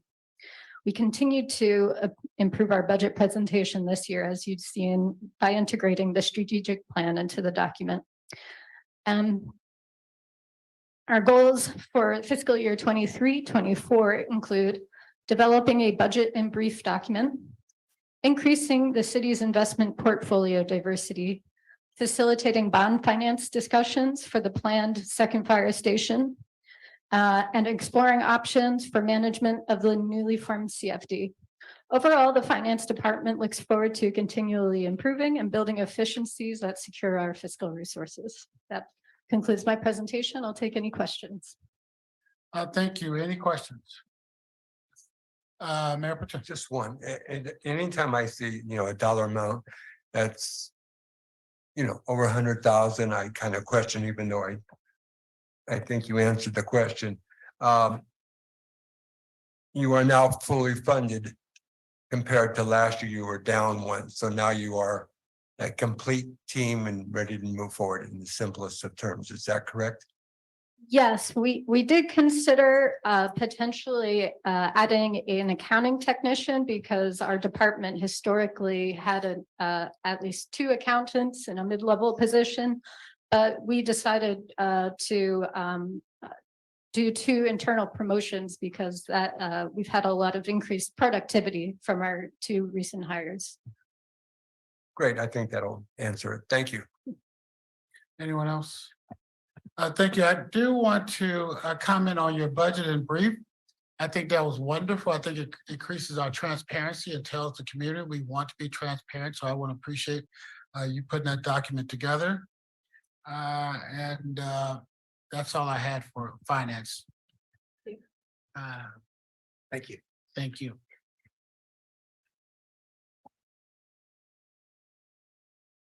Okay, the next department up is economic and community development. As Victor, as they come down and you guys get settled, according to our plan, we do plan on taking a break after this presentation. I think it's about 25-minute presentation. Okay. So thank you. Looking at the budget summary, number of full-time employees in fiscal year 22 was 9. That increased to 10 in 2023 and is proposed again at 10 in 2024. Personnel services are budgeted at 1.8 million. Services and supplies at 738,000. Capital outlay and debt at 906,000. Internal service and central support charges is a negative 420,000. Total expenditures are budgeted at $3 million. Of that amount. Speak louder, One- please, and of get the that mic amount- close to you. Of that amount, 1,460,000 is dedicated to the strategic plan. And 1,608,000 to regular ongoing operations. Looking at the departmental. We have fees, fines, and reimbursements of 89,000, special revenue funds of $1.3 million, grants and other revenue of 34,000. And then the remainder of the department is supported by general taxes at $1.7 million. Housing and economic development is expected overall to decrease by $2.2 million. This year-over-year decrease is largely due to the 2 properties we purchased in fiscal year 22-23 that we already mentioned. Those were accounted for in this department. So those total $2.8 million, and we don't have a similar budget item for the coming year. Personnel services are projected to increase $217,000 as this department continues to rebuild its workforce, plus our cost of living adjustments. Lastly, I will mention the Calhoun ADU grant has been rebudgeted, and it's expected to get underway in at the end of the current year and into the coming year due to personnel turnover in the crucial housing manager position. That has been the cause of the delay in this program, but we're glad to see that it is underway with our new housing manager. And with that, I will turn it over for the department description of service summary and 22-23 accomplishments and goals. Thanks, and we are going to tag team this a little bit. So in economic development and planning, over the course of last year, we did a new short-term rental ordinance and also changed the license management from host compliance to iWorkQ. I'm sorry, I'm just going to interrupt you. He was introducing people, but now we're not introducing anyone. Could you introduce yourself with your title? Because it's very important. You guys are very important people. I want the public to know what you're saying is it's important to hear. Because I looked over and there were 2. And No, that's fine. No matter if he introduced you or not, you should say your title so people know that you're speaking from the position of importance in this community. So sorry about interrupting you. Andrew Myrick, Economic Development and Community Planning Manager. And Hi, everyone. Alexia Rappaport, Housing Program Manager. thank you. Also, during the past year, we revised and updated our ADU ordinance. The general plan draft has been completed and is now circulating for public comment and review. We did reopen the planning counter over here at City Hall in order to create a single point of contact for people trying to get permits with the building department. We also modified our intake and review procedures to increase consistency and also to make use of SmartGov software, which we've had for a couple of years now. We reviewed over 130 permit applications over the course of the year. Restarted the business retention and expansion program. So we've started sending out a monthly business newsletter and conducted over 100 business site visits during the course of the year. We've also developed lists of vacant properties, real properties owned by the city of Seaside, as well as vacant properties along Broadway. And it created an accounting for water credits that we've issued to ADUs as well as to other properties. And we're also continuing to accept and process applications for the FLIP grant. Good evening, Mr. Mayor, City Council. Again, Alexia Rappaport, Housing Program Manager. In terms of what the Housing Division works on, we work with community members, partners to not only implement internal housing programs, but also promote the development of more housing.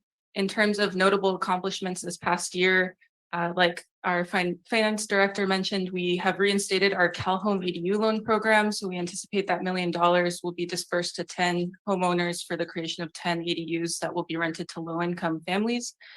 We are in the final phase of implementation for emergency rental assistance program.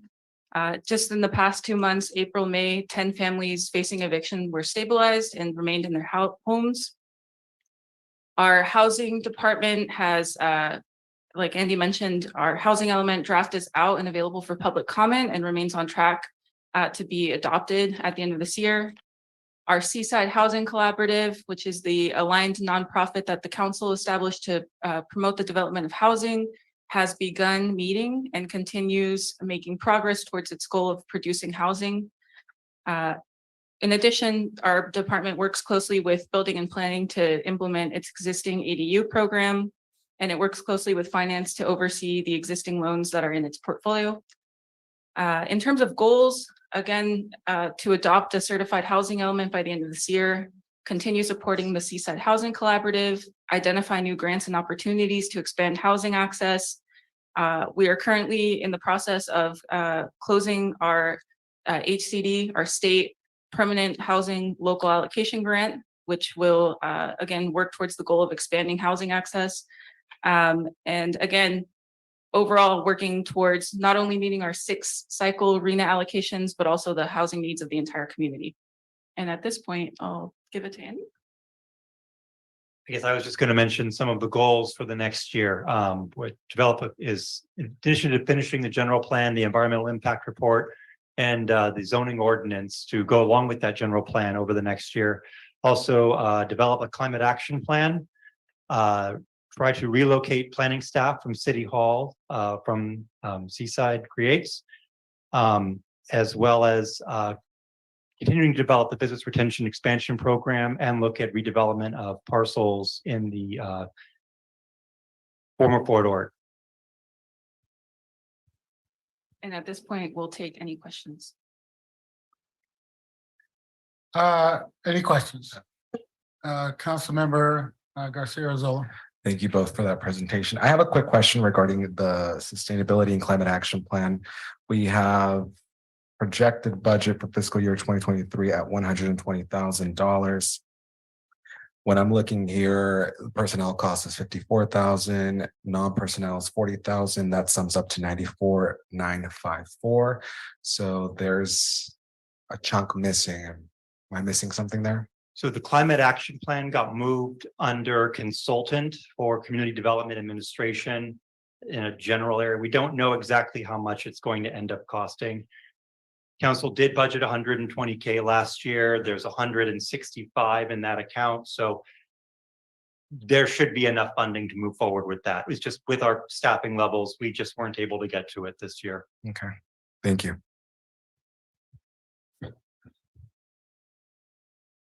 Mayor Pro-Tem. Yeah, it's a variety of questions. On page 126 of my book, account 100-7110-1030. And I think you mentioned it Councilman, the $140,000, it's, went from very little to 165. Part of that is the climate action, I assume. And is there anything else in there? Correct. We also moved some money from economic development for consultant over to community development administration. Those numbers are very different from last year. And the reason for that is that I consolidated a lot of things like supplies and training into administration so that the director won't have to worry about planning pens versus economic development pens. We can just buy pens. And so that represents a consolidation of costs from from that were originally in other divisions, as well as that climate action plan. And a little bit extra to fund things that may come up during the year. And that makes total sense. And there's, I believe, $30,000 for a consultant or whatever related to the city ordinance regarding what's it called? The plastic ban ordinance. 100-711-08-185. And I think it's important to get it, and it's a city ordinance, so we want to enforce it. We want to get enough, for lack of a better word, enough bang for our dollar. Do you have any sense, since that's in a challenging budget, that's a very costly item? Do you monitor what they're doing? Do you monitor the results? Because when I go out, I don't see any significant improvement. So can you answer that question? I know it's on the item Thursday night, but. Right, so we did budget 30K last time. Right. So I just carried that over. And they did make a presentation to the Environmental Commission in April. And it seemed that they had made some progress, and they will be making a presentation on Thursday, as you mentioned. Other than that, I would say that it's really a matter of the council making the determination. Okay. And I'm not saying to remove it, I'm just asking to maximize opportunity for results if we're going to try to do that as far as enforcement. And then you mentioned this, is Seaside Creates reconfiguring? Is it moving on? What is the plan with the office on Broadway? Is that changing? Or because I think you said you're moving some of your staff over here rather than other places. So the strategic plan calls for relocating planning staff at least over to City Hall. And the reason for that is that planning and building work together so much. And it's really improved efficiency to have them here half of the day. So instead of having one counter that people can go to, instead of having people going to over here and then they go to Seaside Creates and no, you need to go back, and just one place for them to go to. If they can be here 8 hours a day instead of 4 hours a day and have their desks here, I think there's a lot of efficiencies to be found in that. And that was why it was included in the strategic plan that the council adopted in November. And some of the economic development staff will stay on Broadway. Is that a fair statement or a question? Mayor Pro Tem, thanks for asking it. And I think I previously mentioned that while we would be shutting down a location and saving at least $3,800 a month, that we would be taking over the paint shop, and it's being worked on as we speak to go into an owned location. Directly across the street. So it'll save us some money, but it'll emphasize that we are still a force, the city on Broadway. And it's very important for us to have a presence there and continue our interactions with the Broadway business folks. Thank you. And just a couple more.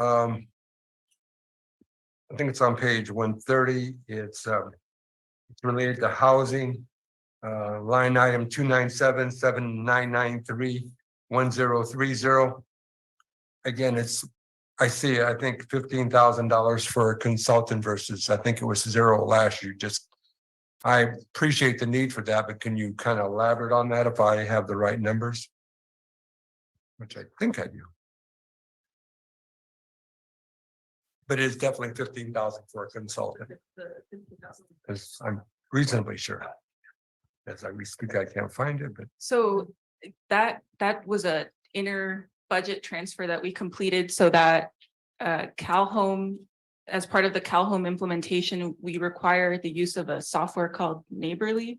Okay. And it's not specifically that software, but that was the most affordable one that we could find, because the program requires personally identifiable information from applicants because we're issuing loans. We consulted with IT and they determined that the city does not have the capacity to hold that kind of information without putting not only the city, but the community members at risk. So we transferred money from the rental housing maintenance fund, and we moved it over there, and that's what's going to be used for that contract. Okay. Thank you. And just a couple little more, and I did not pre-notify you of these questions, but in your the report just made me wonder. On Hilby, there's a house the city owns, and it's supposed to be transformed into housing or ADU or something. Is there any progress on that? I'm not currently aware of any progress on that, but I can follow up. Okay, it's one near the Oldemeyer Center. Okay, and then my last one, and I guess this is a former Councilman Campbell's question. The Airbnb funds, probably over the past 3 or 4 or 5 years, it's probably, I'm guessing, $500,000 to $600,000. Can I assume, or should I assume, the new commission, the housing commissioner, is going to be potentially using those funds so we can get some housing to move forward? I know $600,000 in the housing market is not significant dollars, but it's with this 400,000, you could be up to $1 million. Any thoughts on that, or any? Yeah, our division is working to identify plans for that, those funds. Okay, so we may see that at the end of next fiscal year. And that's it. Thank you. Just to pull that thread, I thought that was a good question. Could you remind me, but just for people that don't know, how much does it cost to build 1 unit of housing? I think we need to put that on the table so people can have understanding what's going on. Yeah, so depending on what type of housing is being built, right now the going average for an apartment unit of average size here in Monterey County is approximately $700,000 per unit. So when we talk about 600,000 here or 400,000 out there, that doesn't get you that far. It seems like a lot of money. And so the council has to continue to work together to gather these properties and figure out how do we go out and synergize with other groups and or go out for some bonding if we're talking about building. But the first thing we need to do was to buy those properties. So I thought that was a good question, but for the wider public, we needed to be clear. I have a couple questions as relates, because we're building steam, but every time you turn around, it costs more to build those buildings. And this last year and a half of interest rates just, I do think, and I'm in agreement with the concerns of the Mayor Pro Tem as relates to that money's going out for that plastic ordinance building support conversation. You know, during this budget season, budget money is tight. We're going to be looking for money everywhere. So I'm thinking that may have to be pushed up or money's found some other place. But that money could definitely be used for other things in this budget when we're talking about the needs of departments and or other priorities from the council. I go to page number 128 and down the middle, it says computer supplies, and we scheduled about $100,000 for computer supplies. So if someone can help me with that. Yeah, so those are to look at 2 programs. Right now, there's software programs out there that can be very helpful for developing a business retention and expansion program. That's essentially working with small businesses. And it's far better in order to track information than to just try to use Excel or something like that. No, I understand. My just direct question is, Okay. that's the rate that it costs for those programs. Yes, and also, yeah, two programs, the other one being a program to manage our real property assets. Okay. No, that's fair. It's just, the public looks at it and they think it's just new computers or, everything is on that computer, right? That spreadsheet, everything else. These are actually, and maybe we need to just be a little clearer on, instead of saying computer supplies, whatever it is, computer programs, apps, whatever the appropriate name is, so maybe they can get a better understanding that these things do cost tens of thousands of dollars. But we definitely want you to have that, those tools to do your job. Then turn to, maybe help me again, turn to page 130. And then housing, low interest loan. I think I may understand that. So that's fine there. That was it then. I think, yeah, of course, council member. Thank you. I would have to agree with the plastic ordinance, small business support. You don't happen to have any insight as to how many people have benefited from the support that we've been offering, right? Not on me, no. Okay. I think it's been 2 years and we can use that chunk of money elsewhere. I have a question regarding small business ambassador program. Can you elaborate a little bit more on that? So that is something that the C Jobs came up with. That is essentially finding representatives from other local entities, such as, representatives of the Chamber of Commerce or MBEP or economic development or business organizations to try and help the city. The city has its role in the community. And sometimes we're the person that the businesses will listen to on a particular topic.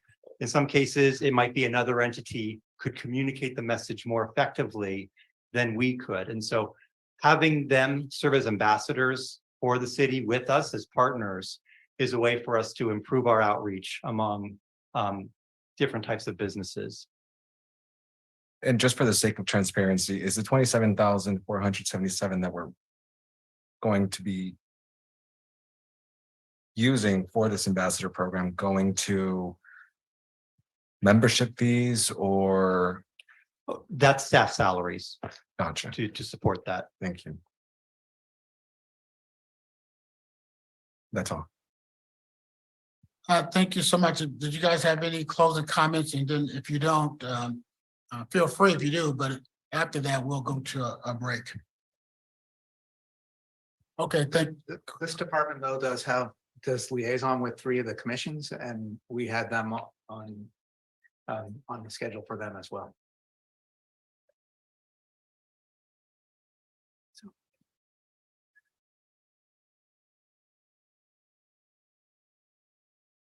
And this will be relatively quick. So there are 3 commissions that this department is the liaison for. The first of those is the Planning Commission. And the work plan for that is fairly straightforward. It reviews permit applications that come through, looks at overall strategic plans, and makes recommendations to the council on things like zoning code amendments and rezones and general plan amendments. Next one. Oh, and its annual budget is 3,500. Oh, okay. Here we go. C Jobs Commission, again, it has a budget of 3,500. And if you want to just go to the next slide, I think that there we go.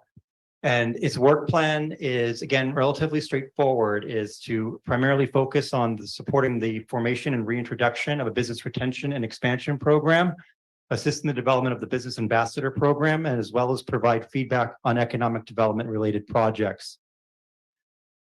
For example, the economic development element of the general plan will be going to C Jobs in the not too distant future. And then lastly, the Environmental Commission. Again, $3,500 annual budget, and its work plan, I'll just jump to the next one, is to support the effective implementation of the plastics ordinance with outreach by consultants, as well as supporting an active transportation network, working with staff for a climate action plan, as well as pollinator protections and working on tree policies and making recommendations with regards to that.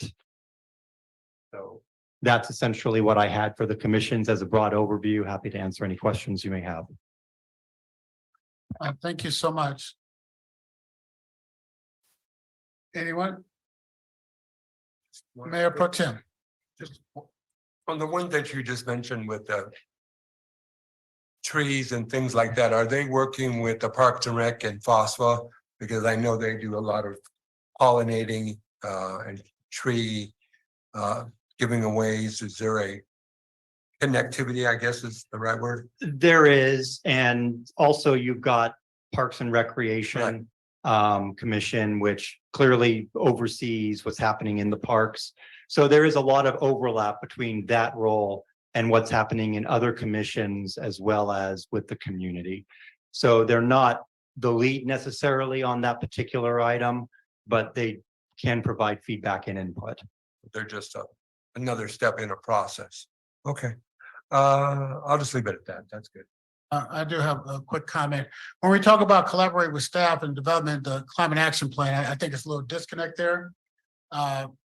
It's the best practices is a community-wide group, and they could be part of that. But the community is going to lead the climate action plan.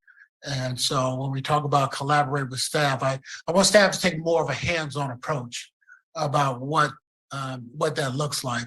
And so hopefully we can get that done in the near future whenever you guys roll it out. But I do plan on empaneling some type of a community group because we want more. We need more buy-in than just the people that are up to speed and tune with the environment because we have to sell it to the whole community. And some of those people are not. I won't say they're not appreciating the environment, but it's their community too. And so what we're not going to have is something thrown down the rest of the community's throat by not having buy-in from them. So thank you for all you guys do. If that is it, let's take according to the schedule here, we'll take a good 10-minute break and come back and let's say 8:20. So it's more like an 8-minute break.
So. Okay, well, it seems like it.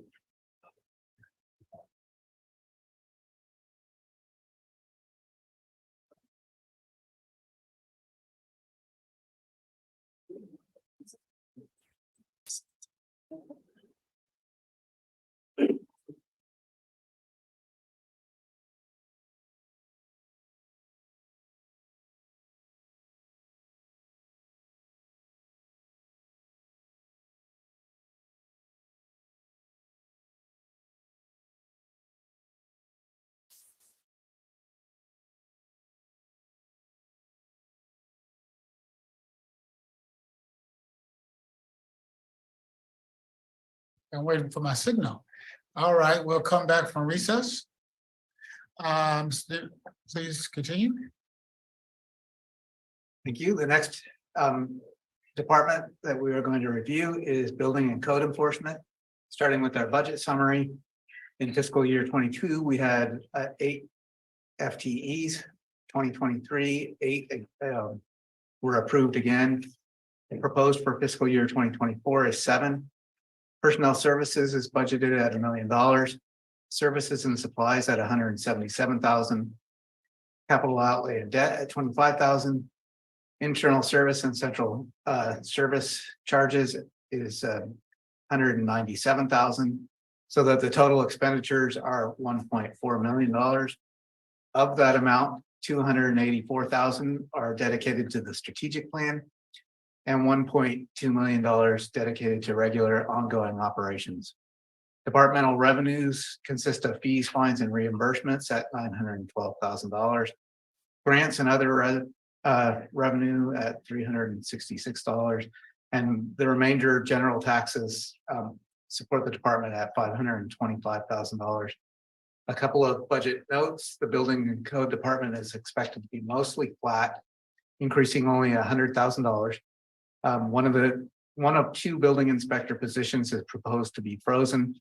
Subcontracted work is budgeted to increase by $38,000. And with that, I will turn it over to David Little for the departmental service summary, accomplishments, and goals. Good evening, Mayor and council members. My name is David Little. I'm the Chief Building Official. I'm responsible for the Building and Code Enforcement Department. And I want to just give a quick introduction to the department from a little bit of a bird's eye view. And just briefly explain the importance of the department as well. As most people will spend about around 85% of their lives inside structures. Safe structures are just as important to our health and well-being as food and water. The Building and Code Enforcement Department's primary responsibility is to protect the health, safety, and general welfare of all who live in Seaside, our residents, and also visitors, all who may come to visit our city. The department oversees the adherence of building codes and regulations in order to ensure the safe occupancy of all residential and commercial structures within the city of Seaside. For newly constructed or altered buildings, adherence of building codes and regulations in order to ensure that for newly constructed and altered buildings, this is accomplished through the permitting, plan checking, and the inspection process. The department is also responsible for response and abatement of code violations. Unabated violations can pose serious threats to public safety. The ongoing efforts of our code enforcement staff help prevent structure fires and eliminate other life safety hazards. The code enforcement also improves the overall livability of our community through the reduction and eradication of blight and public nuisances. Just a couple of things I'd like to highlight. We have a new housing development. The Enclave is a new residential development situated along Seaside's Black Horse and Bayonet golf courses. The builder, Shea Homes, has completely finished 39 new homes in phases 1 and 2, with 20 additional units in various stages of construction. Their next phase, phase 3, will include an additional 29 homes. We have a building inspector that's visiting this development on a daily basis and verifying code compliance in the various stages of construction. Also, in March, the department added a community enhancement specialist. This member of our staff proactively identifies municipal code violations, among other things, that are visible from the public right of way. These efforts have provided another venue for reducing unsightly and unsafe conditions. It has also allowed staff to educate and proactively engage with many residents and property owners about voluntary compliance. To date, 321 letters have been sent to Seaside residents with various conditions that were noted by our community enhancement specialist. And then the priority work plan for the upcoming fiscal year focuses on community enhancement and development improvements. We've already implemented the 2022 California code cycle, and we're continuing to become acquainted with some of the new regulations.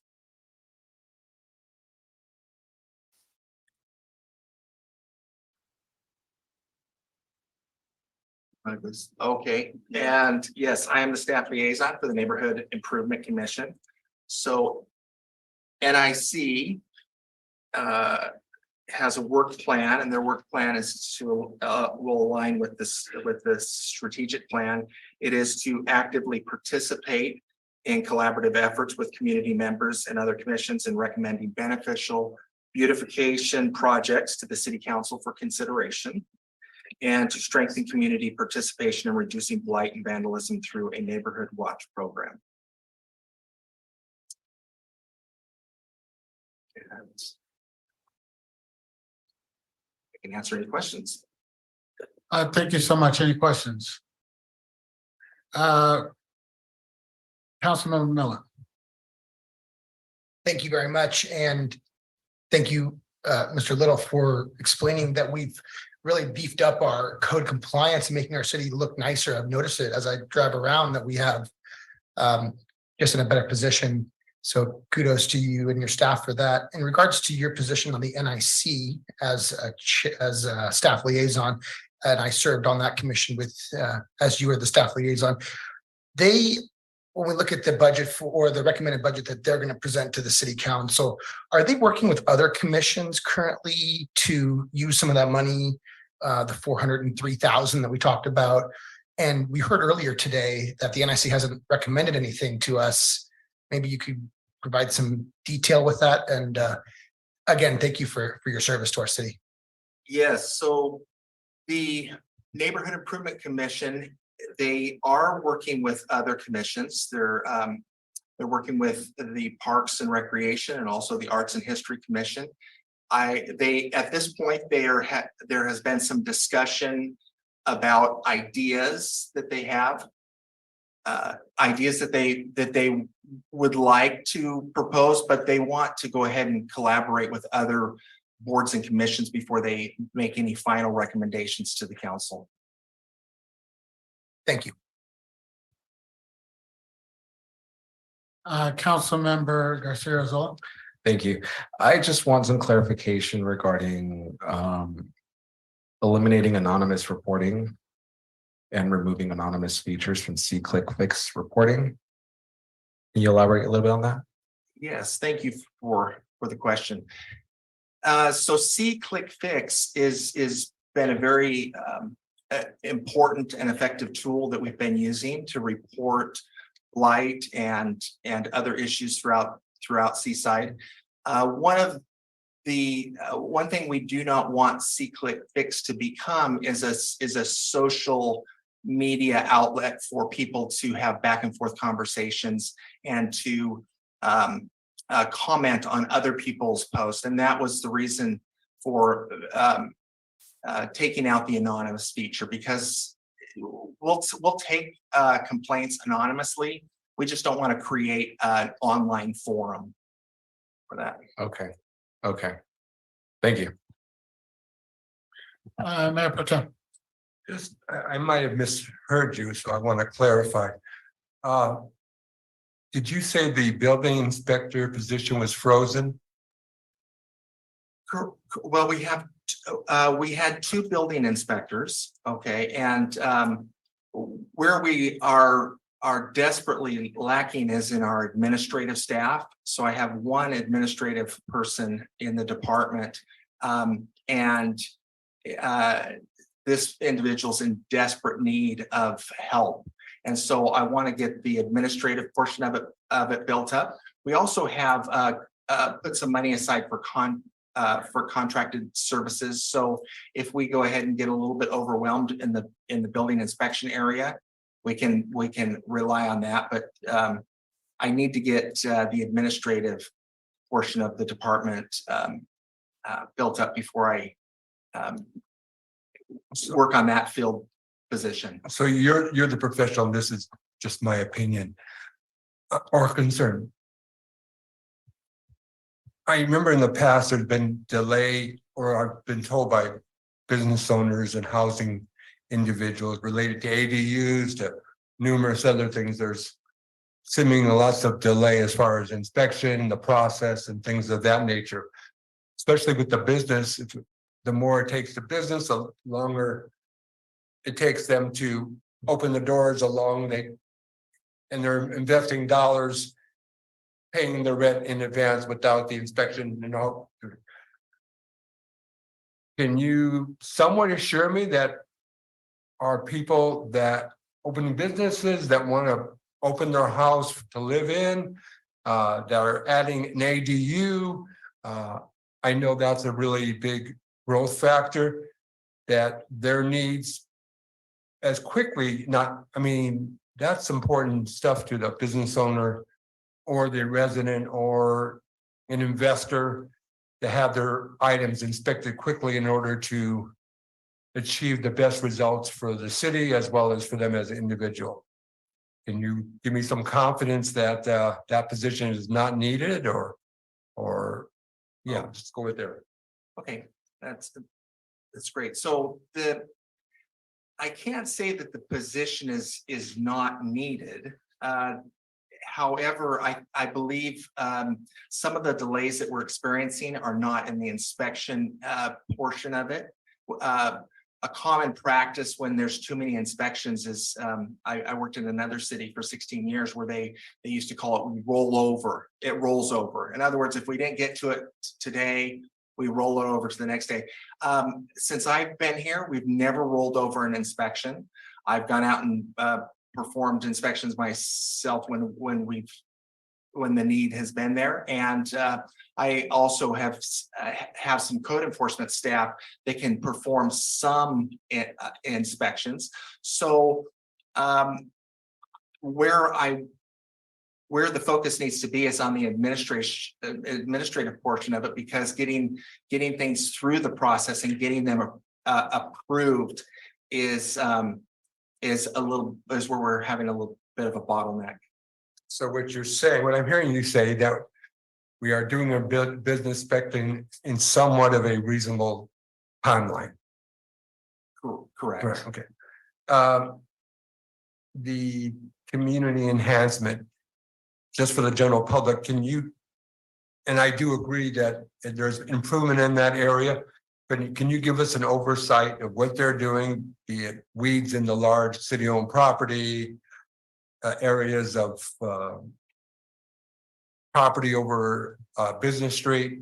What do they do? And it seems to be working based on what your numbers say. Yes, so we have a community enhancement specialist. We call this person the CES, and this, we've divided Seaside into 5 areas. And so each area corresponds with a day of the week. This person is here 5 days a week. And then the business corridors are reviewed on a daily basis. Now, what this person does is they look for anything in the from the public right of way that is is blight or could be an unsafe condition or things that are violations of our Seaside Municipal Code. They also look for things that are in the public right of way. When I mentioned the 321 letters, those are letters that went out to private property owners, but there's been a lot of items that have been referred to our Public Works Department, things that have been left in the public right of way, weeds and different things that are, if they're not on private property, then we just make sure it gets to the appropriate department. And last question, or I'm not even sure if it's more of a thought, or regarding the NIC, they're being allocated potentially maybe, or let's say 150,000 from last year. And I want to use that. Just personally, I'm hoping this year, whatever's allocated this year, they do a lot more organized reach out. That program was kind of copied from the Monterey program where they had community meetings. They included phosphor, for an example. I was for visible, attainable things that people would see, be it a park, be it a sign, so people can see results. I'm just hoping, from my perspective, that we can do better as far as reaching out to different groups, different commissions, a community meeting to get maximum collaboration, and that's just an opinion. Okay, thank you. Anyone else?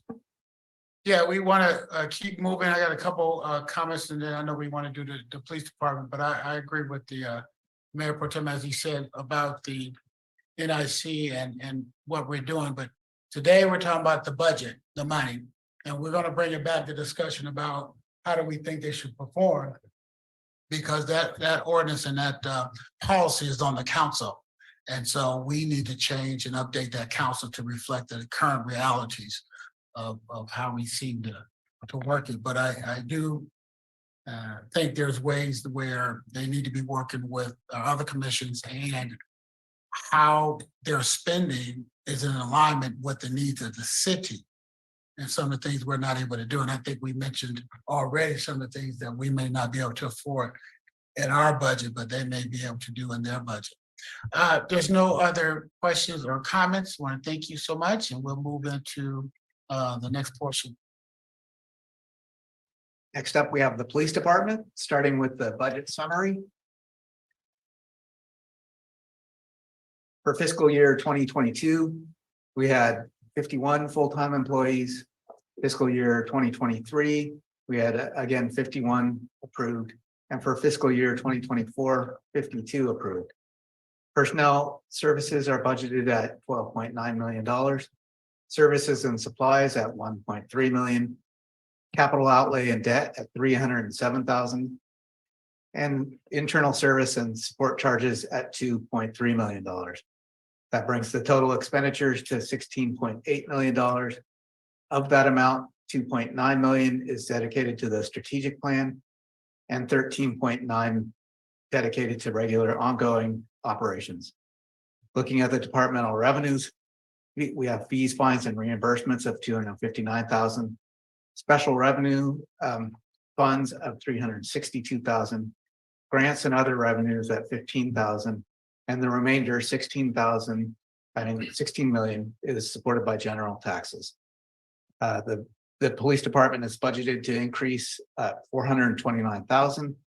Nearly all of the variance is attributed to personnel costs, which are expected to increase by $431,000 as the department continues to rebuild its workforce and cost of living adjustments.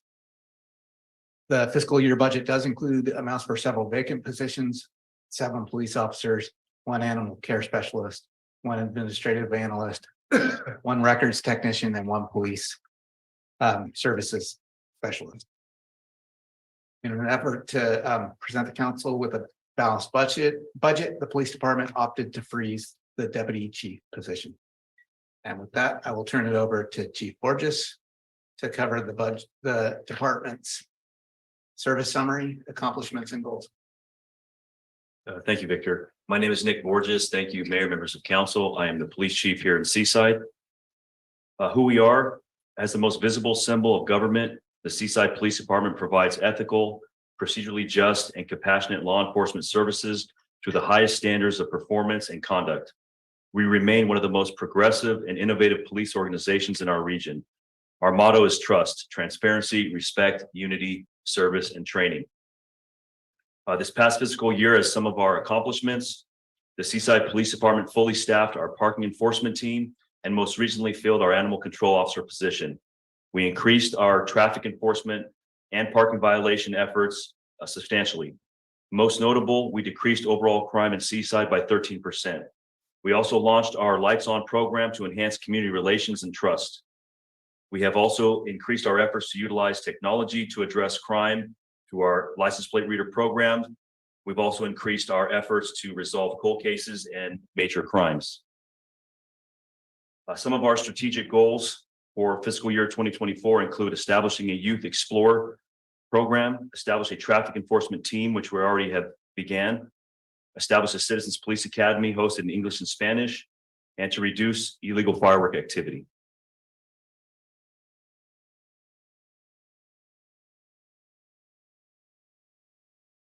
I am the chair of the Community Safety Advisory Commission, and the mission statement is to provide input and suggestions and create a collaborative partnership between public safety departments, the residents and visitors of Seaside. It is sworn to protect. Also to share information with the Seaside community on various aspects of our local law enforcement. And with that, I'll take any questions. Just before I forget, you said you was the chair of that commission. I think you meant you're the chair of the Youth Violence Task Force Commission. Correct. I'm the liaison for the Community Safety Advisory Commission. Mayor Pro Tem? Just a few questions. On page 145, it looks like in the police support area, there was an increase over $600,000. If I'm correct, which I think I am. Yeah. Can you explain a little bit about that? We did see that. I believe that's an error. I think we have some personnel costs that are rolling up to that division that need to roll up to another division. Okay. So that's an error we're aware of, and we'll have it fixed for the final budget. Great. Second, Well, hopefully you guys can tell us the error before we ask about the error in the future. Okay, thank you. the other question is fireworks, that's becoming, as you probably know more than all of us, that is becoming an increasing concern of residents in general. Did you budget any additional needs or wants in this budget to not necessarily stop illegal fireworks, but at least move in the direction of slowing them down? We didn't specifically budget for that. Majority of the budget related to fireworks is personnel. So we have an existing budget that we're able to tap into to address that particular issue. Tied into that question, the new program that you just created as far as stopping crime with the license plates, and that potentially is going to roll over to maybe fireworks. Any rumor on that front as far as using it as a tool for illegal fireworks? Yes, starting today, the shot detection is already being installed. It should be fully installed in Seaside by the end of next week. That doesn't specifically detect fireworks explosions versus gunshots, but it will detect explosions. So we're going to have to assess that once it's in place to see how effective it is. Okay. And then the last question is the SNP program.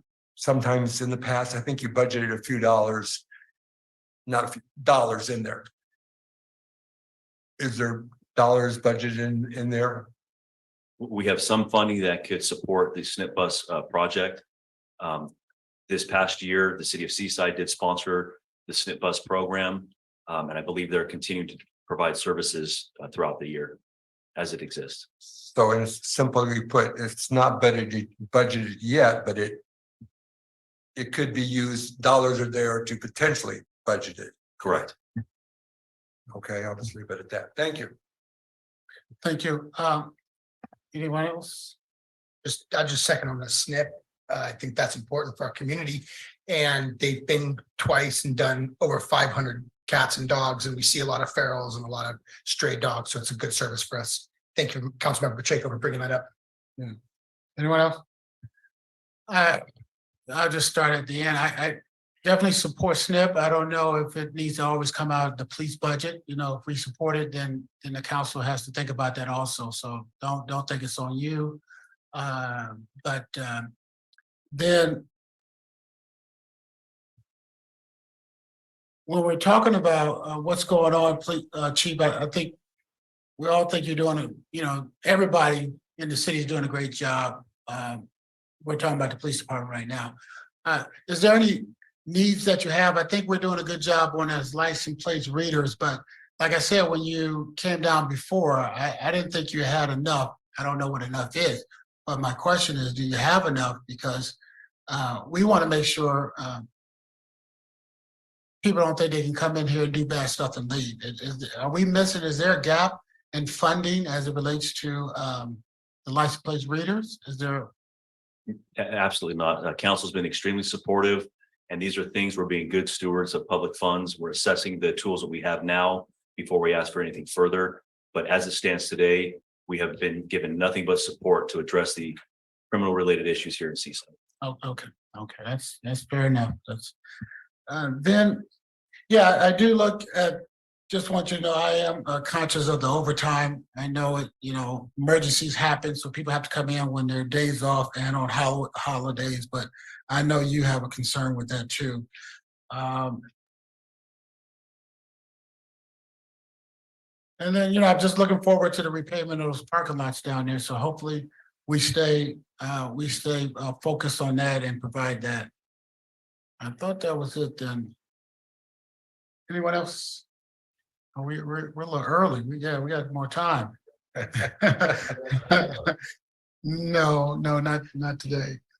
Councilmember Garcia-Ozola. No, definitely. I think I have to agree with Mayor Oglesby that I don't think the SNP needs to come out of the police funding, where we're definitely not in the business of doing that right now. We are, if I'm not mistaken, we set aside some money last time that we talked about grants for SNP separately. So I wouldn't support implementing SNP into the police department's budget. What I do want to highlight and give thanks, but I also have a question to this, is really increasing funding. You've increased funding for training and education, but in the police support department, you had a budget of $25,000 and only $3,000 have been used so far.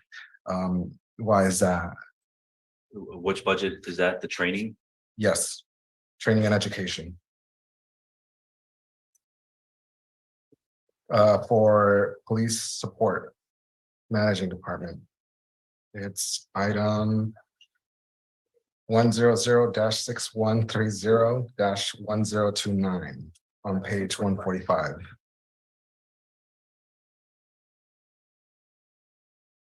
That bottom line. 1630.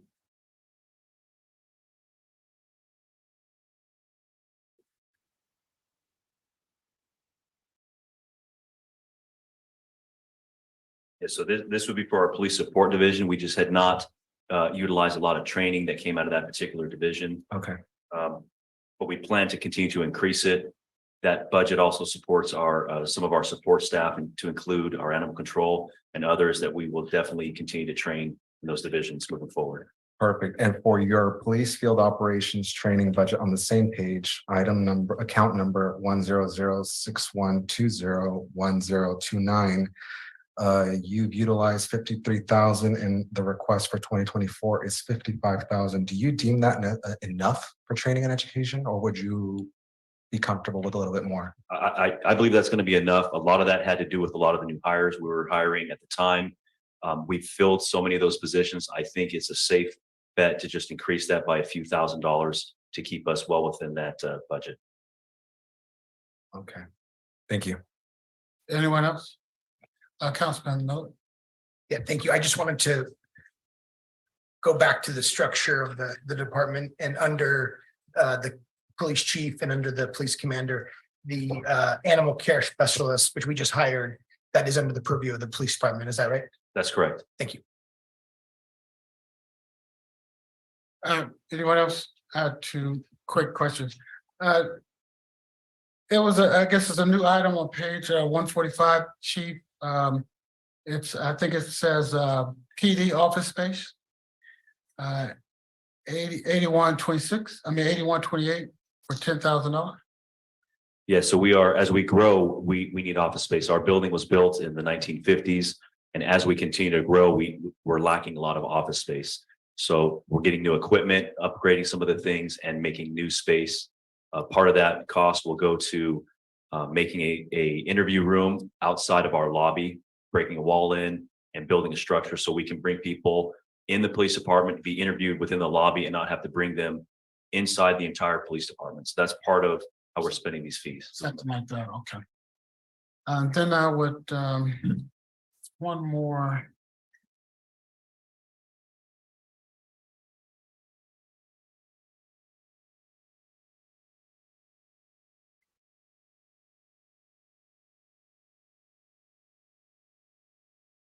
Oh, that's what I want.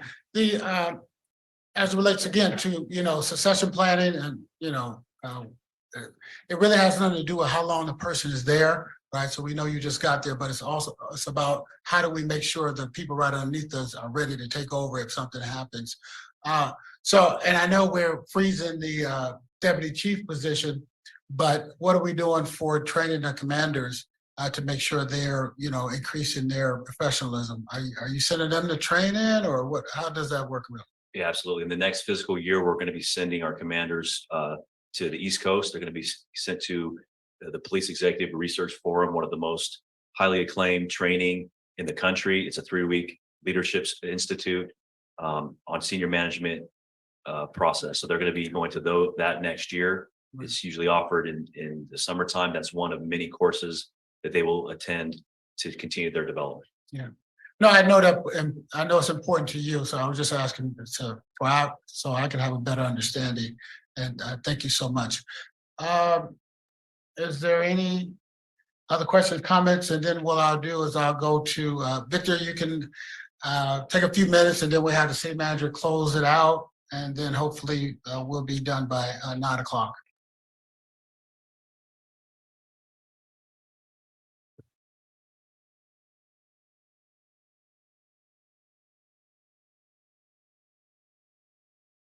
And so to make sure no one misunderstands me, I mean my support for succession planning and growing the second in command in all departments. I don't want nobody to just think I'm picking out certain departments. Okay.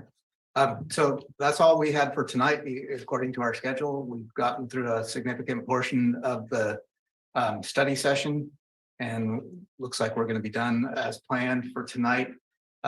Tomorrow night, we will continue on with Public Works and Engineering. We'll also have Recreation and Fire Department.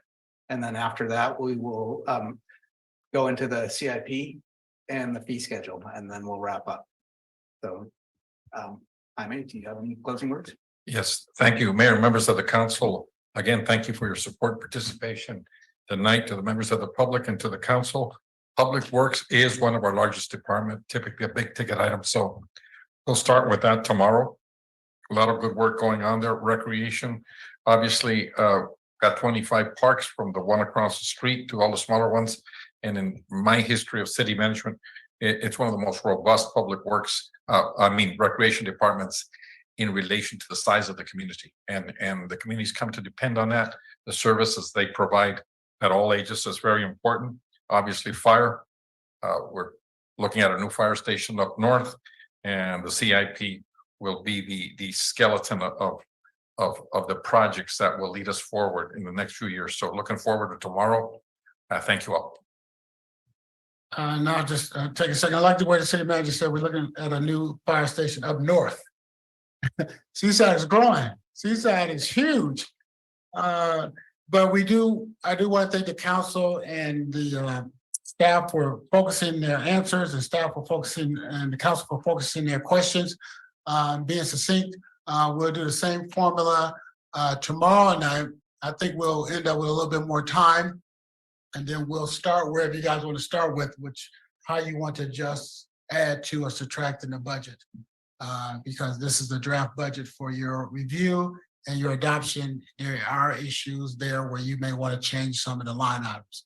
So we can talk about that tomorrow, and that'll give Victor enough time, his team enough time to adjust the numbers and make sure they balance again without going into too many fund balances to make it balance. Next, we'll move to item number 7, which is adjournment. There being no further business, this meeting is adjourned.